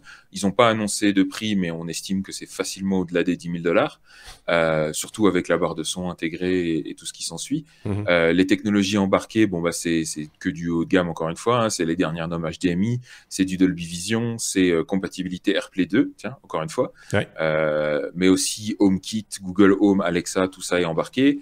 Donc c'est vraiment sur du bon gros produit, bien lourd et encore une fois comme LG sait le faire. Disponibilité mois de mars, paraît-il, d'après certains bruits qui courent sur certains sites comme Mashable, The Verge et autres. Apparemment, ça sera assez rapidement. Le printemps. Voilà, ça arrange bien notre ami Stuff, hein, notre chroniqueur Stuff, qui lui le verrait bien entre le radiateur et la fenêtre. Et donc, il nous a envoyé une photo, je sais pas si vous avez vu les amis, il nous a envoyé la photo de sa fenêtre et du radiateur, et là tu te demandes, attention aux spécificités quand même, le radiateur proche d'un écran souple, pas sûr que ce soit vraiment le truc le mieux à faire, parce que ça va terminer avec 2 morceaux de papier collant pour faire tenir l'écran contre la vitre, hein, cette histoire-là. Donc, je pense qu'il y a quand même... C'est bizarre, elle sort plus du meuble, oui, elle a fondu dans le meuble. C'est ça. Et là, donc, on en fait un store Ikea, il suffit de retourner la boîte, hein, c'est terminé.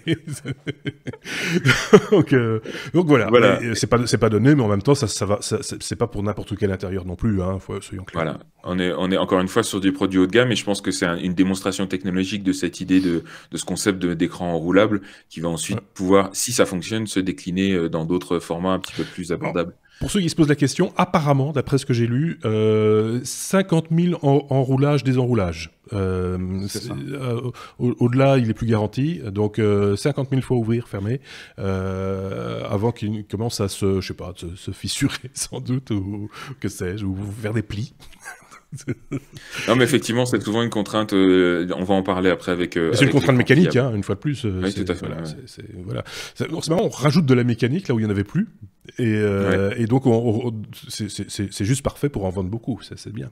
La suite. Et donc, puisque on est toujours dans les flexibles, mais là, on a plus de problème mécanique. Toujours chez LG. Là, ils nous ont proposé un écran incurvé, donc ça fait quelques années déjà que ça existe, hein, ces écrans panoramiques que vous pouvez afficher devant vous et qui vous permettent d'éviter d'avoir 2 ou 3 écrans en parallèle. Ici, vous avez un grand écran, et ce qui est étonnant là, c'est la diagonale du machin, puisque on parle de 49 pouces. Donc concrètement, ça représente 2 écrans de 27 pouces dans le même boîtier. Et ça va plus loin, c'est que ils ont même prévu la connectique et tout le software derrière pour pouvoir effectivement connecter 2 ordinateurs différents sur le même appareil, et donc avoir 2 images indépendantes, et après avec un petit logiciel dédié évidemment pouvoir utiliser le même clavier, la même souris de manière transparente à travers les 2 écrans. C'est un peu comme s'il y avait 2 dalles l'une à côté de l'autre, quoi. Exactement, sauf qu'effectivement, ça n'est qu'une dalle, hein. Il n'y a pas de séparation, il n'y a pas de truc au milieu. Voilà, c'est ça. Voilà. Et donc ça, clairement, pour tout ce qui est montage vidéo, production musicale, et même pour certains jeux, voilà. Et ne parlons pas des traders, et même des développeurs, parce que quand on peut afficher son code à gauche et le rendu à droite, c'est quand même vachement plus pratique. Et ça va être un petit peu le rêve. Alors là aussi, hein, on est sur du produit plutôt haut de gamme. Alors moi, ce qui me déçoit un petit peu là-dessus, et c'est un petit peu la même chose qui me déçoit sur pas mal d'écrans incurvés comme ça, c'est que je comprends pas qu'ils s'obstinent à faire des diagonales toujours plus grandes, mais avec des résolutions aussi faibles. Alors vous allez me dire, c'est quoi une résolution faible? C'est ce qu'ils appellent la QHD, donc c'est au-delà de la Full HD, mais c'est en dessous de la 4K. C'est-à-dire qu'en résolution, ici, on parle de 5120 par 1440. Si vous comptez 1440, ça fait pas les 2160 qui représentent la résolution d'un 4K. Ah ouais. Donc j'avais lu, enfin quelqu'un avait pris un résumé et il a dit c'est un dual 4K, mais c'est pas tout à fait le cas en fait. Non, c'est pas le cas. C'est du dual QHD, c'est-à-dire que vous avez deux résolutions QHD côte à côte. Le QHD étant le 1440, c'est au-delà du 1080p de la Full HD, mais en dessous encore des 2160 de la HD, de la 4K. Donc ça, je comprends. Enfin, peut-être que c'est une question de carte graphique, peut-être que c'est une question de puissance ou quoi, mais moi je préférerais à la rigueur une longueur un peu plus faible, mais une meilleure résolution verticale. Mais bon, quoique en carte graphique maintenant, je fais une toute petite parenthèse, mais Nvidia a lancé ces nouvelles générations de cartes GTX 2030, quelque chose comme ça, je ne sais plus la référence exacte, avec un rendu assez impressionnant en temps réel, et une vidéo qui circule qui m'a fait beaucoup rire personnellement. Je ne sais pas si vous l'avez vu, une espèce de personnage un peu à la Marvel, hein, c'est à peine voilé, donc avec une combinaison, vous voyez de quoi je parle, hein. Il est pas rouge là pour le coup, il est argenté, et donc il atterrit, enfin il décolle, il vole, machin, etc. Il atterrit avec son poing, comme les personnages de Marvel, quoi, dans le sol, sauf que son poing reste enfoncé dans le sol et qu'il n'arrive pas à s'en dépêtrer. Enfin bref, voilà, ça c'est pour la petite histoire. J'ai spoilé la vidéo que vous verrez demain. Mais par contre, la qualité du rendu et la puissance de calcul de ces cartes Nvidia, ça commence vraiment à être très très impressionnant. Ouais, c'est ça. Donc, petite parenthèse. Et alors, pour la petite histoire quand même, en plus, il est prévu que vous puissiez en mettre deux, l'un par-dessus l'autre. Donc, bénéficier de 4 écrans 27 pouces. C'est chouette. Alors là, pour le coup, avec une séparation horizontale, évidemment, entre les deux. Ouais. Mais toute petite, parce que le liseré est assez fin autour de l'écran. Mais voilà, donc ça sera prévu aussi.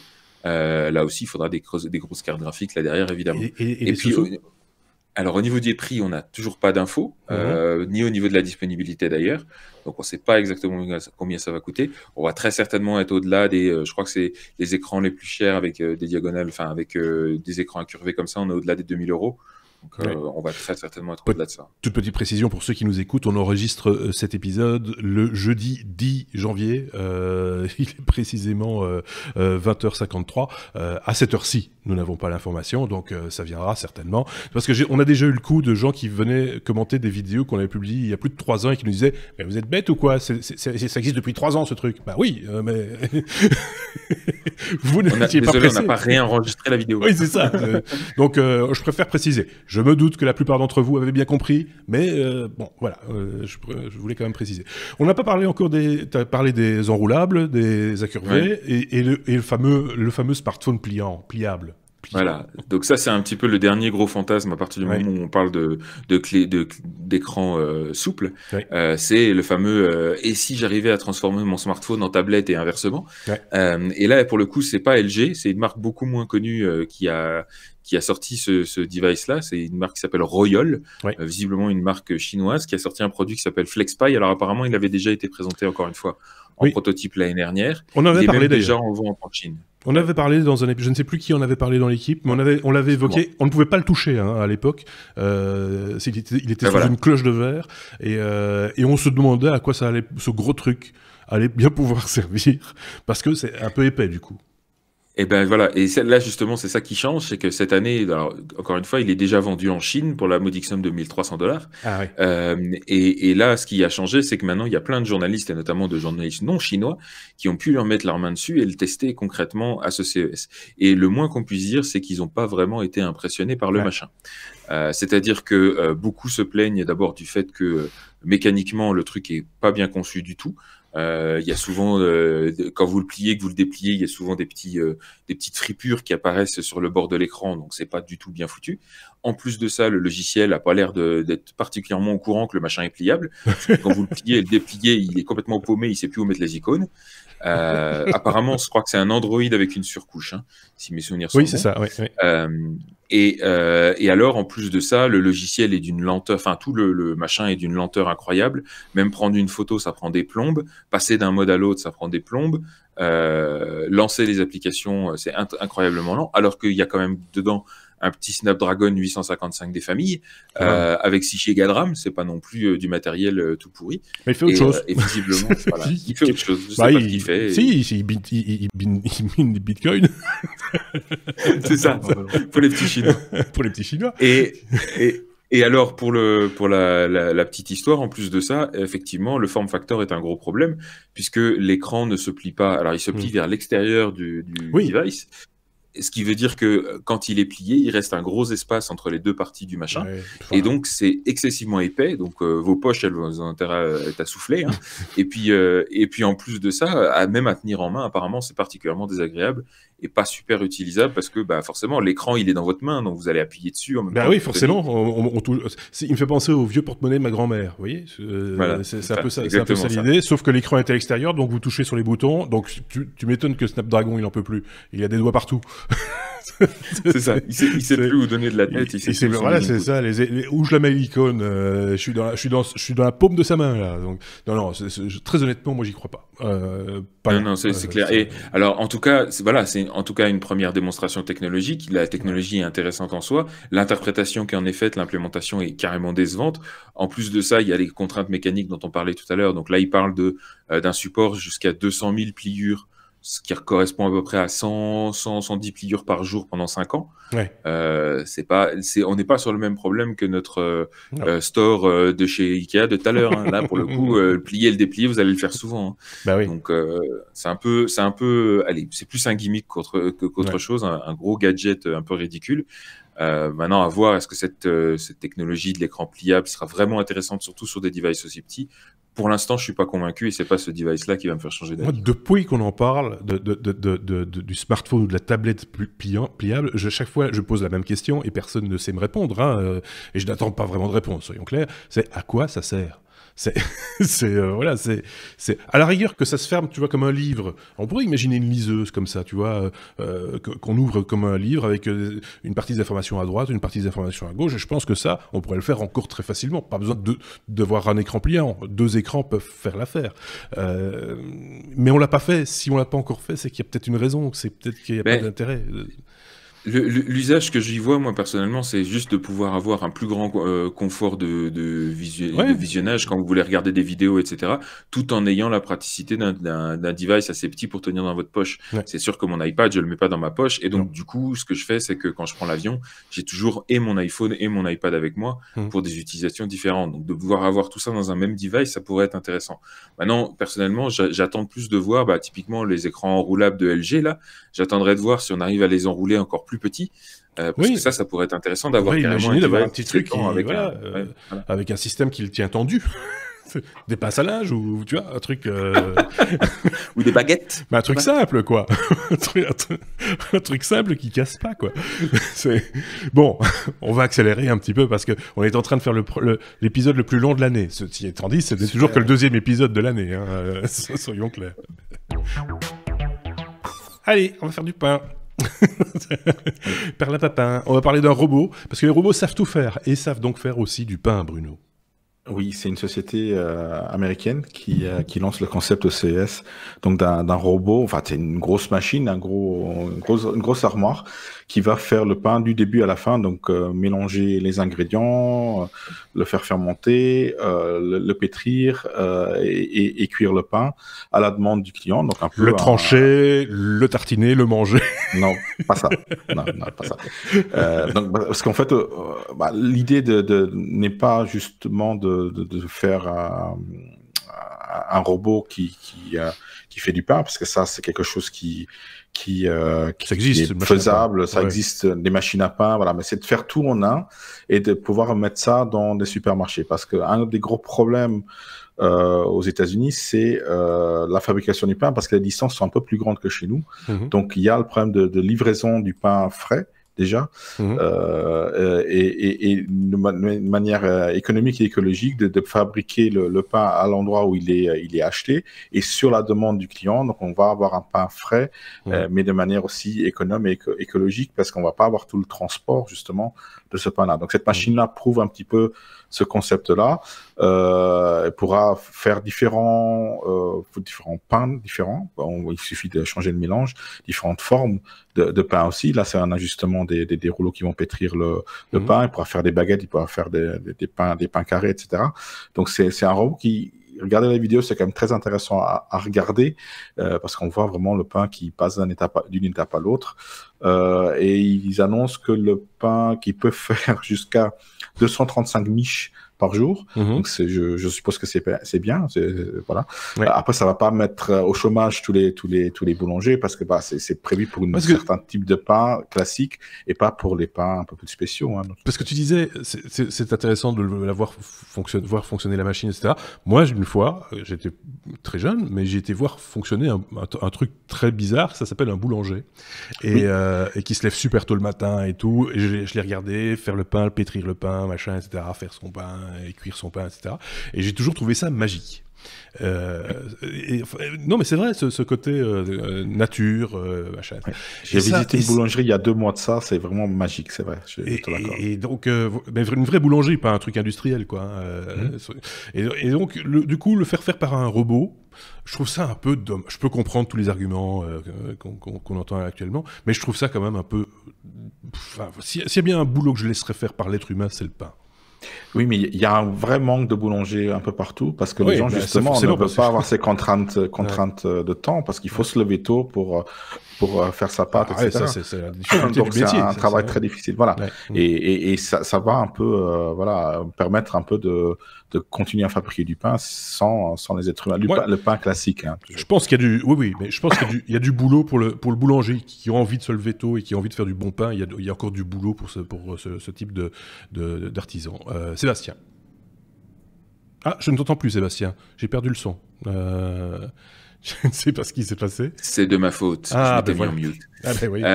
Donc, comme tu le précisais très justement, le marché auquel s'attaque ce machin-là, c'est pas du tout le marché des boulangers traditionnels à la mano, etc. Ça remplace en fait la filière supermarché, qui pour l'instant, il faut bien se rendre compte, fonctionne avec des pains fabriqués de manière industrielle de toute façon, par des machines beaucoup plus grosses, à distance, congelés, et qui sont uniquement décongelés, passés au four vite fait sur place.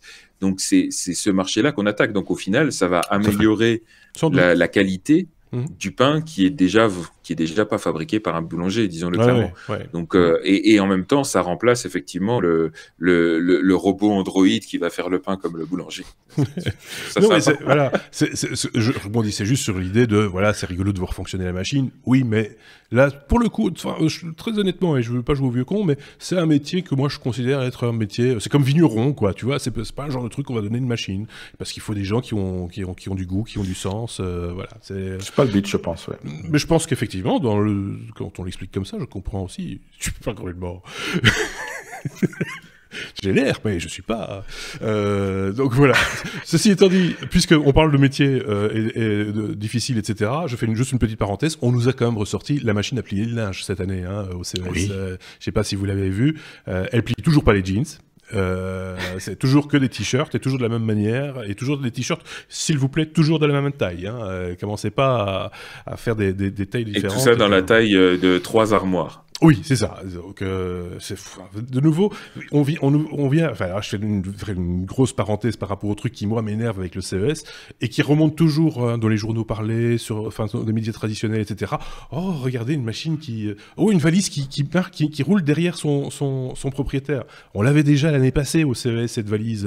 Qu'est-ce qu'elle a de plus aujourd'hui? Enfin, il faut arrêter quoi. On en a toujours pas besoin. Et on en a toujours pas besoin et c'est toujours interdit parce qu'on peut pas laisser traîner sa valise dans les aéroports aujourd'hui. Donc, maintenant, ils interdisent même toutes les batteries à bord. Donc là, Emirates, par exemple, il n'y a pas longtemps, a interdit toutes les smart suitcases. Des trucs complètement pas adaptés aux gens. Et alors, le truc qui, moi, m'a fait un petit peu hurler, mais ça, c'est peut-être peu de ma faute aussi, c'est ma timeline sur Twitter qui me l'a refilé à peu près 4 fois par jour depuis 2 jours, c'est Bob. Bob, c'est la machine à laver la vaisselle, le lave-vaisselle pour célibataires. Pour étudiants célibataires. C'est français, monsieur. Bah oui, d'accord, ok, c'est super, mais c'est pas nouveau, quoi. Je veux dire, c'est même vieux comme le monde. Il faut, à un moment donné, il faut remettre un petit peu les pieds sur terre, et même si le truc est sympa, et le gars qui l'a conçu est tout à fait sympathique, je dis pas le contraire, et ils ont un peu adapté le design, et il y a un joli bleu rond, machin, etc. Mais c'est pas une innovation technologique à la hauteur de ce qu'on attend du CES, si vous voyez ce que je veux dire. Et encore une fois, d'un autre côté, le CES, c'est le site enfin, c'est le moment idéal pour faire du marketing gratuit. Voilà. C'est des petits fabricants qui n'ont pas forcément les moyens d'avoir des gros budgets de pub, et ils utilisent ça. Et donc, c'est un peu le long tail de tous ces gadgets un peu inutiles qui essayent de profiter de l'aura du CES, quoi. Ouais. Et on voit de tout et n'importe quoi. Et de temps en temps, les journalistes tombent sur un truc et là ils en font leur chou gras et ça devient ça. Le CES, c'est quand même le salon où on a montré pour la première fois l'écran couleur, la caméra VHS, des innovations quand même qui ont marqué leur époque. On est bien au-delà de la poupée qui tape dans les mains et voilà, tu vois, des trucs un peu cool. C'était mon petit coup de gueule, hein, mais ça va passer, hein, ne vous inquiétez pas, on arrive à la fin. Ah, voilà. On y est. Enfin, vu le temps qu'on a mis pour enregistrer toute la première partie, les enfants sont couchés, on peut s'attaquer au truc important. Est-ce comme sextoy. Alors apparemment, le milieu technologique serait sexiste. C'est qui en parle, parce que ça, je l'ai pas dans mes slides. C'est moi. C'est bizarre. Mais non, c'est bizarre. Je pensais avoir intégré ça dans les slides. Je l'ai pas mis. Non, mais c'est pas grave. Donc, voilà. Effectivement, on va parler sextoy. Alors, ça aurait pu être un ouais mais non, parce que vous allez voir que la news est un petit peu capillotractée. C'est un fabricant qui s'appelle... je vais retrouver mes notes. Pouf. Osé. Non, c'est pas Osé. Voilà. Le device s'appelle Osé et la marque s'appelle Laura Di Carlo. Je ne connais pas du tout. Hein. Voilà. C'est un copain qui t'a dit. Et en l'occurrence, c'est un sextoy destiné aux femmes, puisque c'est clairement un appareil de stimulation vaginale, on va appeler ça comme ça, oui. Et qui offre une petite innovation non négligeable par rapport à ses concurrents, c'est que au lieu de simplement vibrer comme le font la plupart des sextoys de cette catégorie, celui-là a été développé en partenariat avec un laboratoire de robotique pour reproduire finalement les sensations d'un véritable rapport intime. Je pensais que en plus de vibrer, il sonnait, mais c'est pas grave. Mais voilà, donc ça c'est le pitch en gros du device, et ils avaient forcément ils avaient pris un stand au CES, et leur objectif c'était de présenter ce device pendant le CES. Et ce qui se passe, c'est que tous les prix dont on a parlé, les prix d'innovation, etc., sont généralement attribués un peu avant le CES, justement pour permettre aussi aux sociétés de profiter de l'aura marketing qu'il y a autour de ces prix. Et là, ce device-là avait obtenu un prix d'innovation dans la catégorie robotique et drone. Alors, plus robotique que drone, hein, soyons clairs. Sinon, ça peut faire des dégâts. Mais toujours est-il qu'ils avaient obtenu ce prix quelques mois avant par un jury indépendant, etc. Et puis, un mois après, Bardaf s'est lambardé, comme on dit chez nous. C'est-à-dire que le prix leur a été sucré. Et en plus, on leur a interdit d'aller présenter ce device physiquement sur le salon. Et la raison invoquée par la CTA, donc la Consumer Technology Association, qui organise le CES, c'était de dire que, en gros, ils ont fait appel à leur règlement intérieur en disant les produits jugés immoraux, obscènes, indécents, profanes ou ne correspondant pas à l'image de la marque du CTA peuvent être disqualifiés à la seule discrétion de l'organisateur. Donc voilà, pour eux, c'était un objet obscène, clairement. En tout cas, c'est l'argument qu'a retenu la marque. Alors forcément, comme ça se passe très souvent dans ces cas-là, la marque ne s'en est pas arrêtée là. Ils ont publié un communiqué de presse qu'on a mis en lien d'ailleurs dans les notes de l'émission, et qui s'insurge du fait que oui, mais alors quand on présente des sextoys pour les hommes, référence faite par exemple à une poupée gonflable un peu améliorée, un robot sexuel qui avait été présenté au CES l'année dernière, alors là, quand c'est pour les hommes, on n'interdit pas. Sauf qu'en l'occurrence, ce robot-là avait été aussi pas autorisé sur le floor principal et avait dû faire l'objet de présentations privées, comme ça se fait beaucoup dans les chambres d'hôtel en marge du CES. Donc voilà, l'argument était un peu faiblard et d'autant plus qu'il y a déjà des sextoys féminins qui ont aussi déjà été présentés pour le coup en présentation officielle au CES lors des années précédentes. Donc là, je pense que il y a une réaction un petit peu bizarre du CES de dire non seulement on vous autorise, mais en plus on vous donne un prix, et puis finalement on rétropédale un mois après. C'est pas très cohérent. Après, de là à utiliser ça pour dire que l'organisation du CES est sexiste et orientée vers le plaisir des hommes et on n'a rien à foutre du plaisir des femmes, c'est un petit peu abusif. Et surtout, je trouve que ça fait du mal à une autre cause qui est effectivement le sexisme dans le milieu de la tech, qui pour le coup est une véritable question et un véritable débat. Mais donc voilà, ils ont profité encore une fois, de toute la couverture presse qu'il y avait autour de ça. Les journaux et toutes les blogs en ont fait leur chou gras parce que forcément, ça fait une polémique de plus autour du CES. Ça n'a pas empêché, en l'occurrence, la marque de présenter quand même son stand sur le floor du salon, sauf qu'ils n'avaient pas le droit de présenter le device physiquement. Et, autour de ça, voilà. Mais voilà, tout le monde l'a vu. Du coup, ils ont eu une couverture presse phénoménale. Ils ont eu une présence journalistique sur leur stand aussi qui n'était pas négligeable. Et soyons clairs, pas que dans la presse spécialisée côté sexe ou côté techno. Même la presse grand public, entre guillemets, on a également parlé, tout comme des poupées de l'année passée, hein, soyons clairs. Parce que voilà, c'est comme ça que ça finit par filtrer aussi. Alors qu'ils n'auraient rien dit. Ils auraient même donné le prix. Ça serait passé, mais vraiment presque inaperçu, parce que finalement, c'est prix d'innovation, machin, etc. Il y a des prix au CES, comme à tous les salons, hein, soyons clairs. Il y a des prix pour tout et rien, dans tous les sens, ce qui fait que plus personne ne s'y retrouve vraiment. Finalement, bon, c'est bien pour le mec qui est l'exposant, qui va retourner chez lui avec un prix. Il a payé son stand très cher, donc autant avoir quelque chose en échange derrière. Donc voilà, c'est vrai. Voilà.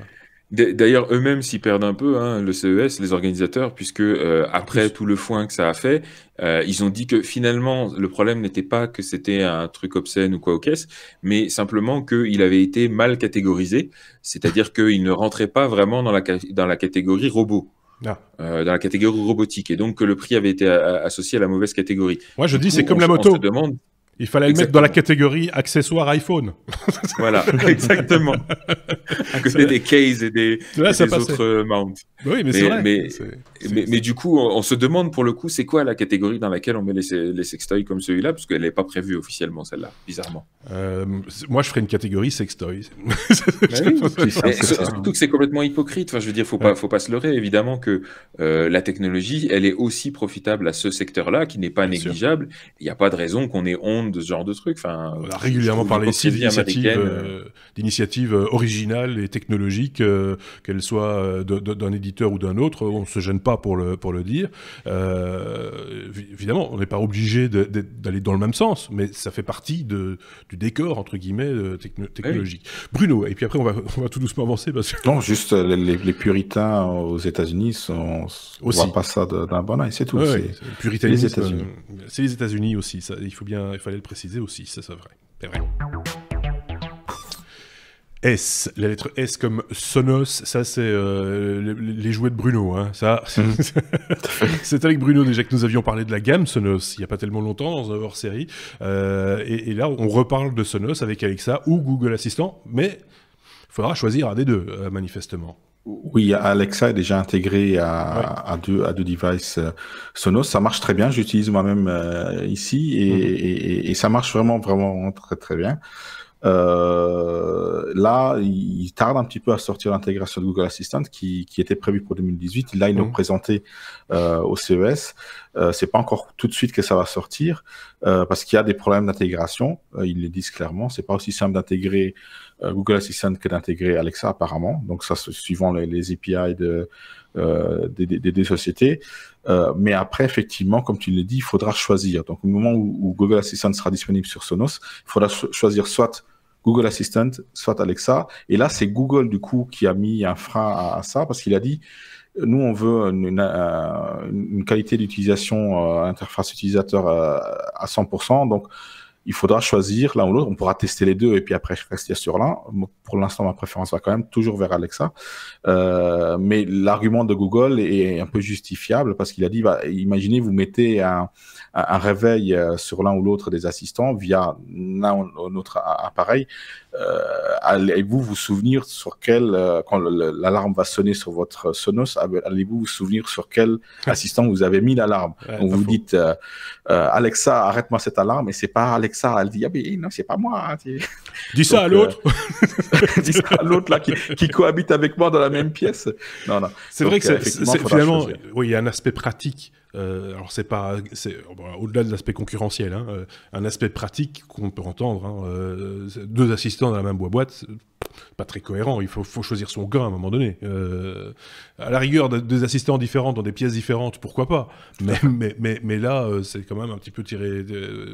Enfin voilà, c'est un peu tiré par les cheveux, quoi.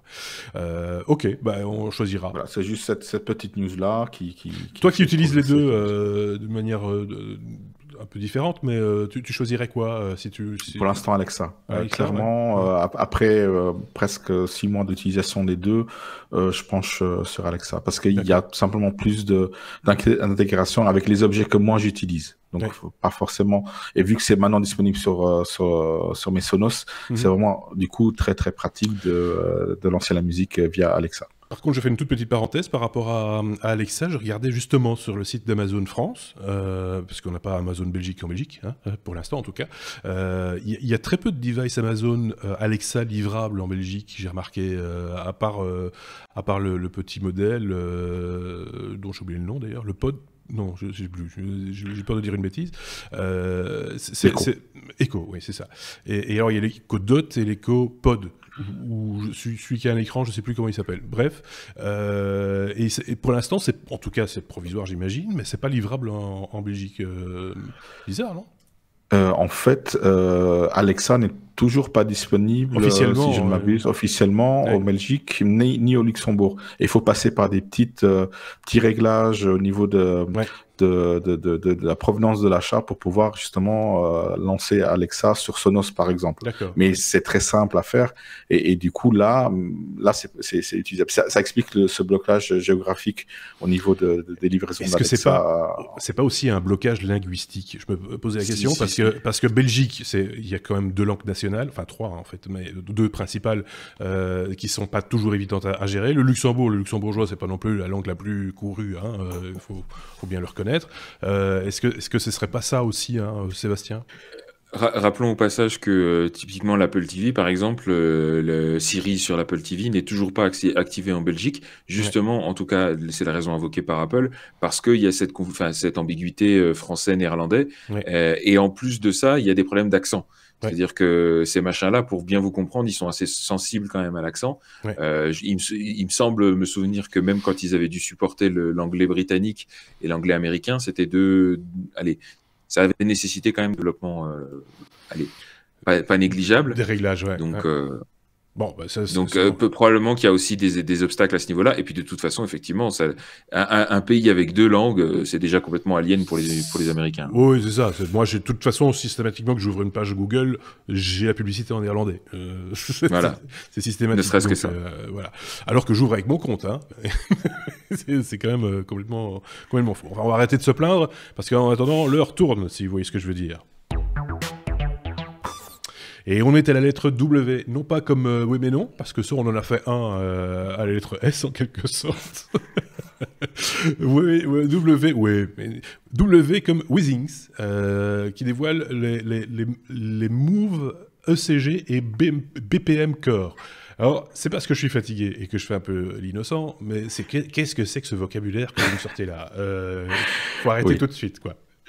Non, Withings, marque française, s'il vous plaît, à nouveau, parce que racheté par Nokia et re-racheté par le fondateur de dont je suis fan aussi et utilisateur, qui ont pour moi la meilleure application smartphone de santé, on va dire, qui existe en ce moment. Lance, en fait, vous vous souvenez, il y a Apple qui a lancé sa nouvelle Apple Watch qui avait l'électrocardiogramme intégré, donc ça c'est la grande nouveauté, à un prix dérisoire, très cher. Donc, comme on connaît les Un produits prix Apple, Apple. non. Un prix Apple, voilà, c'est ce que j'ai dit, un prix trop cher. Pour ce que c'est. Un prix cohérent, on dit dans ces cas-là. Oui, si vous voulez. Donc WeThings, ils ont sorti une montre en entrée de gamme au niveau du prix, qui du coup intègre cette fonctionnalité-là aussi. Donc c'est la Move ECG, donc une montre tout à fait classique, donc qui n'intègre pas d'écran, qui intègre juste les aiguilles d'une montre, ainsi qu'une deuxième aiguille qui va être configurable. C'est une aiguille qui montre un pourcentage, donc il va indiquer une progression dans une activité qu'on pourra choisir via l'app, mais qui intègre donc cette fonctionnalité d'électrocardiogramme à la demande pour détecter donc ces problèmes de santé. Donc ça, c'est une chose. Il y a l'avantage, c'est que bon, elle est pas très chère, donc ça c'est une bonne chose. Mais aussi il y a une autonomie qui est de quelques mois. Donc ça, c'est l'autre avantage aussi, par rapport à une montre à écran qui va forcément consommer beaucoup d'énergie. Là, on parle de mois, et le prix, on est là en dessous des 100 € pour l'entrée de gamme de cette montre-là, qui du coup est un petit peu moins cher que l'Apple Watch aussi, pour cette fonctionnalité-là. Donc voilà. Après, il faut aimer les styles de montre. Ça, oui, mais toujours, voilà, une montre n'est pas l'autre, et enfin, eux, ils ont choisi leur camp. C'est l'aspect santé, sportif, personne active ou pas nécessairement en fait.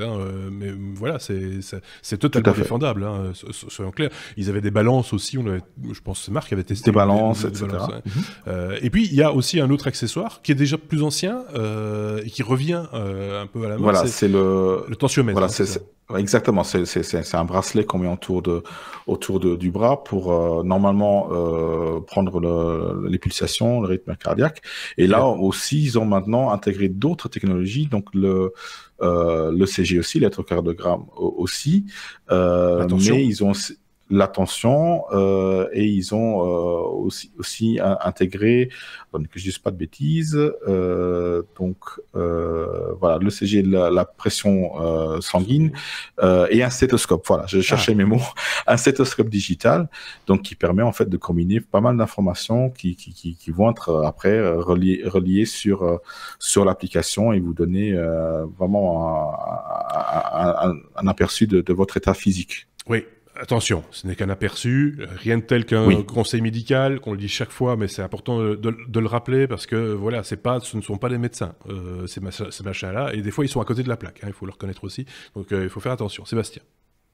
Pour la petite question, justement, c'est que la fameuse Apple Watch dernière génération qui a son petit ECG, il n'est pas disponible en Europe, il n'est pas activé, notamment parce que pour pouvoir utiliser cette dénomination de capteur de CG, ils doivent obtenir des agrégations des autorités médicales, etc., qu'ils ont visiblement presque obtenues, ou en tout cas obtenues aux US par la FDA, mais qu'ils n'ont pas encore obtenues avec les autorités européennes. Donc, quid de ce device WeThings? Est-ce qu'ils ont déjà les autorisations officielles, ou si pas, quand est-ce que ce sera disponible? Les appareils ne sont pas encore sortis. Il n'y a pas d'annonce quand est-ce qu'ils vont effectivement sortir. Donc, à mon avis, ça doit bloquer de ce côté-là. Effectivement. Donc, voilà, dès qu'ils sont sortis, on va vous tenir au courant. Je serai le premier informé. Donc, ça, on peut pas dire le contraire. Pour ça, en Europe, on est quand même bien lotis, même si c'est restrictif, ça peut être contraignant, etc. Mais c'est plutôt bien de mettre les bons noms sur les choses et pas se tromper. Je veux dire, c'est pas demain quelqu'un qui peut faire un truc qui se met dans l'eau et qui fait des bulles et appeler ça une aspirine. Je veux dire, il faut faire attention à ce qu'on fait, à ce qu'on dit, surtout quand il s'agit de la santé des gens. Voilà, ça peut être, à mon avis, et avec l'aide d'un médecin pour comparer un petit peu les résultats de ce que vous donnent ces appareils-là avec les résultats d'appareils professionnels, de voir un petit peu si on est dans une fourchette normale ou raisonnable. Voilà, si les résultats sont fiables, tout simplement. Oui, voir si c'est fiable. Moi, je sais que si vous allez chez votre médecin avec votre tensiomètre électronique que vous avez acheté dans un magasin électronique, bah, il va vous prendre votre tension et on va comparer avec la machine. S'il donne la même, tant mieux. S'il donne pas la même, bah, vous savez que vous avez dépensé de l'argent pour rien. Pas chez le médecin, hein, sur la machine. Donc voilà, c'est quand même, il faut quand même faire attention avec ce genre d'informations, même si on sait et on le dit ça et là. Tu parlais du système d'Apple qui semble très performant, etc. Un médecin te dira toujours, oui, mais c'est un type de mesure parmi tous les types de mesures possibles, imaginables, avec tout ce que... ça va pas repérer toutes les pathologies, et ça va pas vous dire... Voilà, ça va pas vous guérir. Donc il prévoit en fait une sortie au 2e trimestre et il précise effectivement qu'ils sont en cours d'examen pour les autorisations FDA et CE. Voilà. Donc voilà, c'est pas encore à ce niveau-là, mais bientôt. Voilà. Super. Produit français. Voilà. Je suis pas français, mais j'aime bien les produits français. Mais oui, mais écoute, européen, on va dire. Quand c'est bien fait, et c'est bien de le dire aussi. Produit français, made in China. C'est peut-être aussi. La France qui était très représentée au CES, ou qu'il est toujours d'ailleurs, parce que le CES ça se termine demain, ou enfin demain, dire de bêtises, ouais. Plus de 200 entreprises, je pense, qui sont représentées comparé à la Belgique où il y en a 6. 6 startups qui en tout cas du côté francophone, qui sont sur place. Cette surreprésentation de la French Tech, on aura peut-être l'occasion d'en reparler dans un prochain épisode, parce qu'il y avait certainement aussi des choses à voir de ce côté-là. Il y a des choses qu'on ne sait pas encore au moment où on enregistre. Je pense qu'il y a des prix, justement, on en parlait là tantôt, mais octroyés aux startups les plus innovantes, etc. Souvent, là, il y a des choses, des petites découvertes, des petites pépites à aller trouver. Donc ça, on aura sans doute l'occasion d'en reparler, soit avec mes 2 petites camarades ici, soit avec d'autres, vous le savez, puisque ça tourne chez les technos. C'était le 196e épisode, celui du 10 janvier 2019. Merci Sébastien, qui était en Suisse. Merci. Le Luxembourg, j'ai l'impression de présenter l'Eurovision. Merci le Luxembourg, 2 points. Non, c'est plutôt 12, Luxembourg. Oui, c'est ça, bien sûr. Oui, non, mais c'est vrai, c'est tout à fait possible. On dit n'importe quoi. Merci de nous avoir écoutés. Cet épisode était très long. Je pense qu'on n'a jamais fait aussi long, mais que voulez-vous, nous sommes de grands bavards. On avait envie, c'est comme ça. Merci à vous de nous avoir suivis. N'hésitez pas à commenter cet épisode, les pouces vers le haut, abonnez-vous sur notre chaîne YouTube ou sur les applications de podcast habituelles. Vous êtes évidemment toujours les bienvenus pour commenter également nos bafouilles. N'hésitez pas un seul instant. À très bientôt. Au revoir.